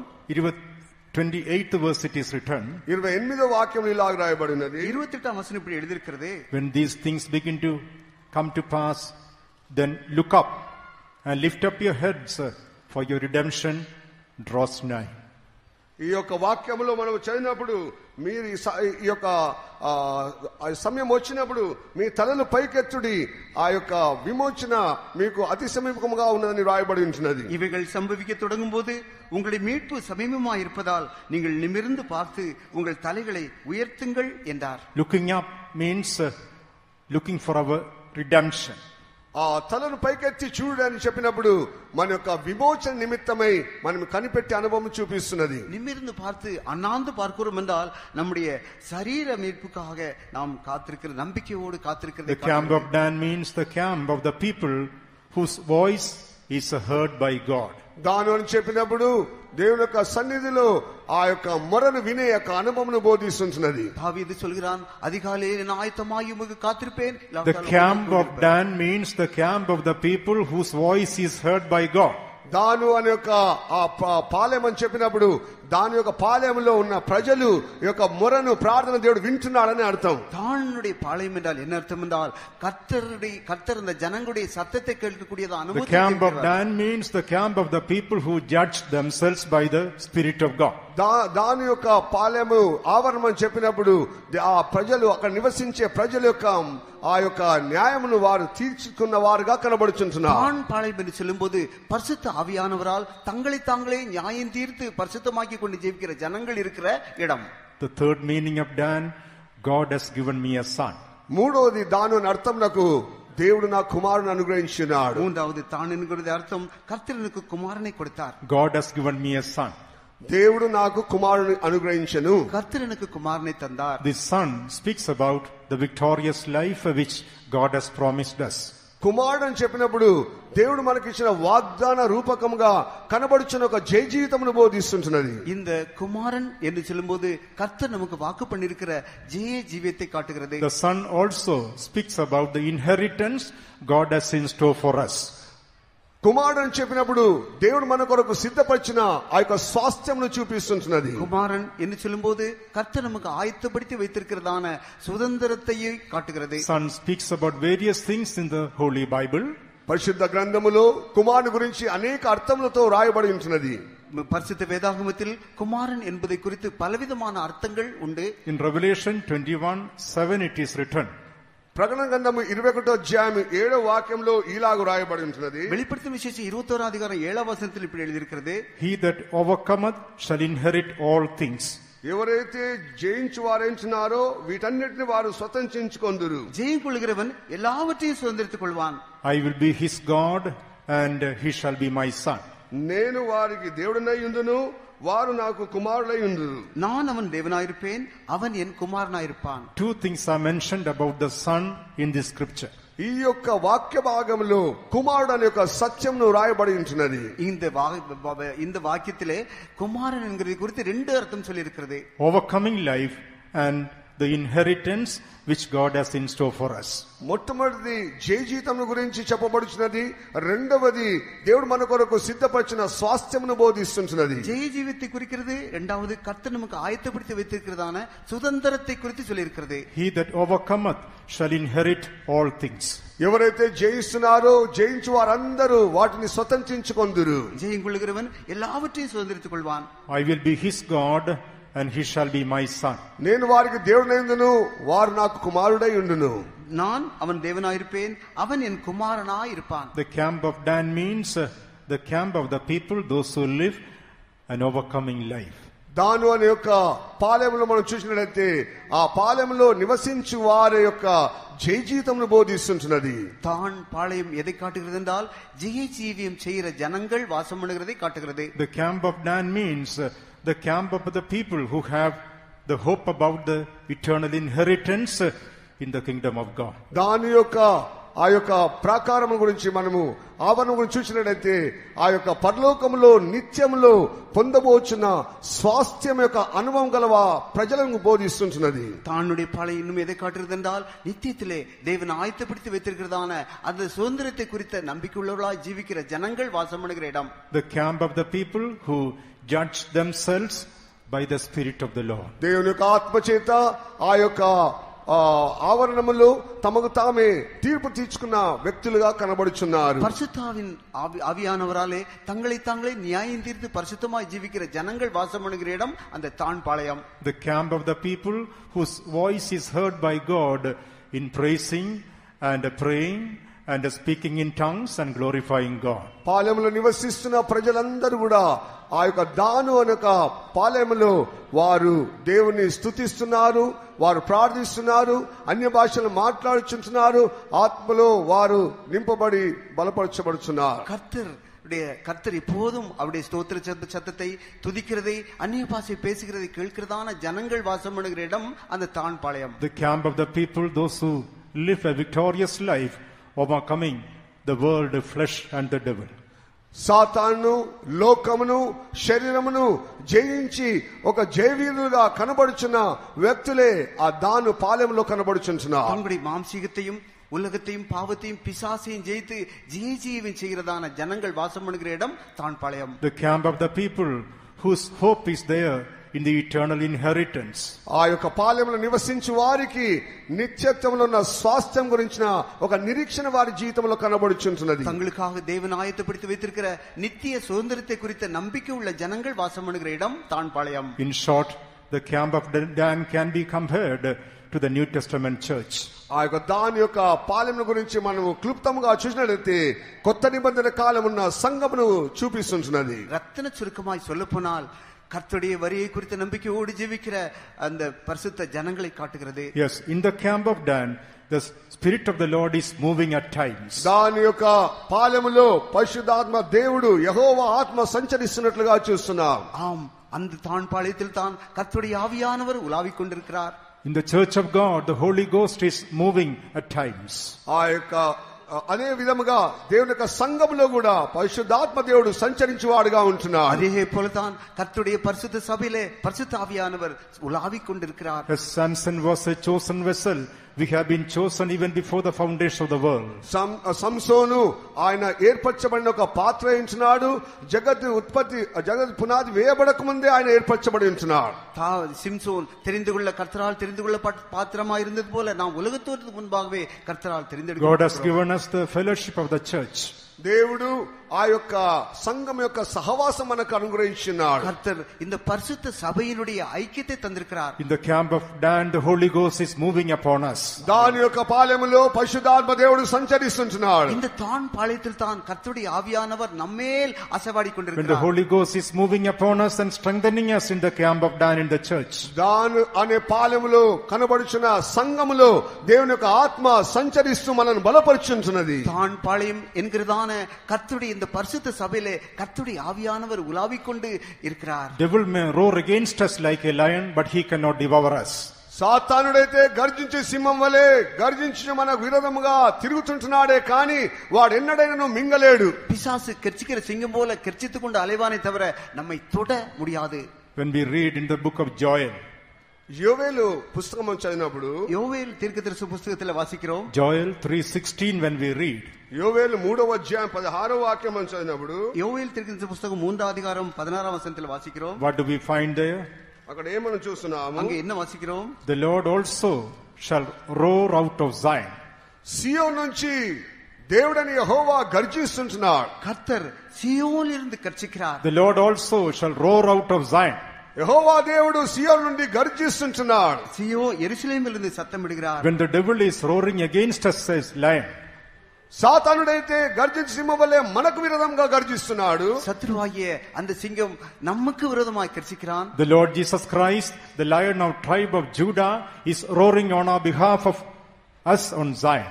సియోను నుండి ప్రభువైన యేసుక్రీస్తు యూదా గోత్ర సింహం ఆ మన సాతానుకు విరోధంగా మన పక్షంలో గర్జించువాడుగా కనబడుచున్నాడు. கர்த்தர் அதாவது யூதா கோத்திரத்து சிங்கம் சீயோனிலே நம்முடைய பட்சமாக அவர் கர்ச்சிக்கிறார். He is roaring against the lion devil on behalf of us. మన నిమిత్తమై మన విరోధముగా గర్జిస్తున్న ఆ యొక్క సాతానుకు విరోధముగా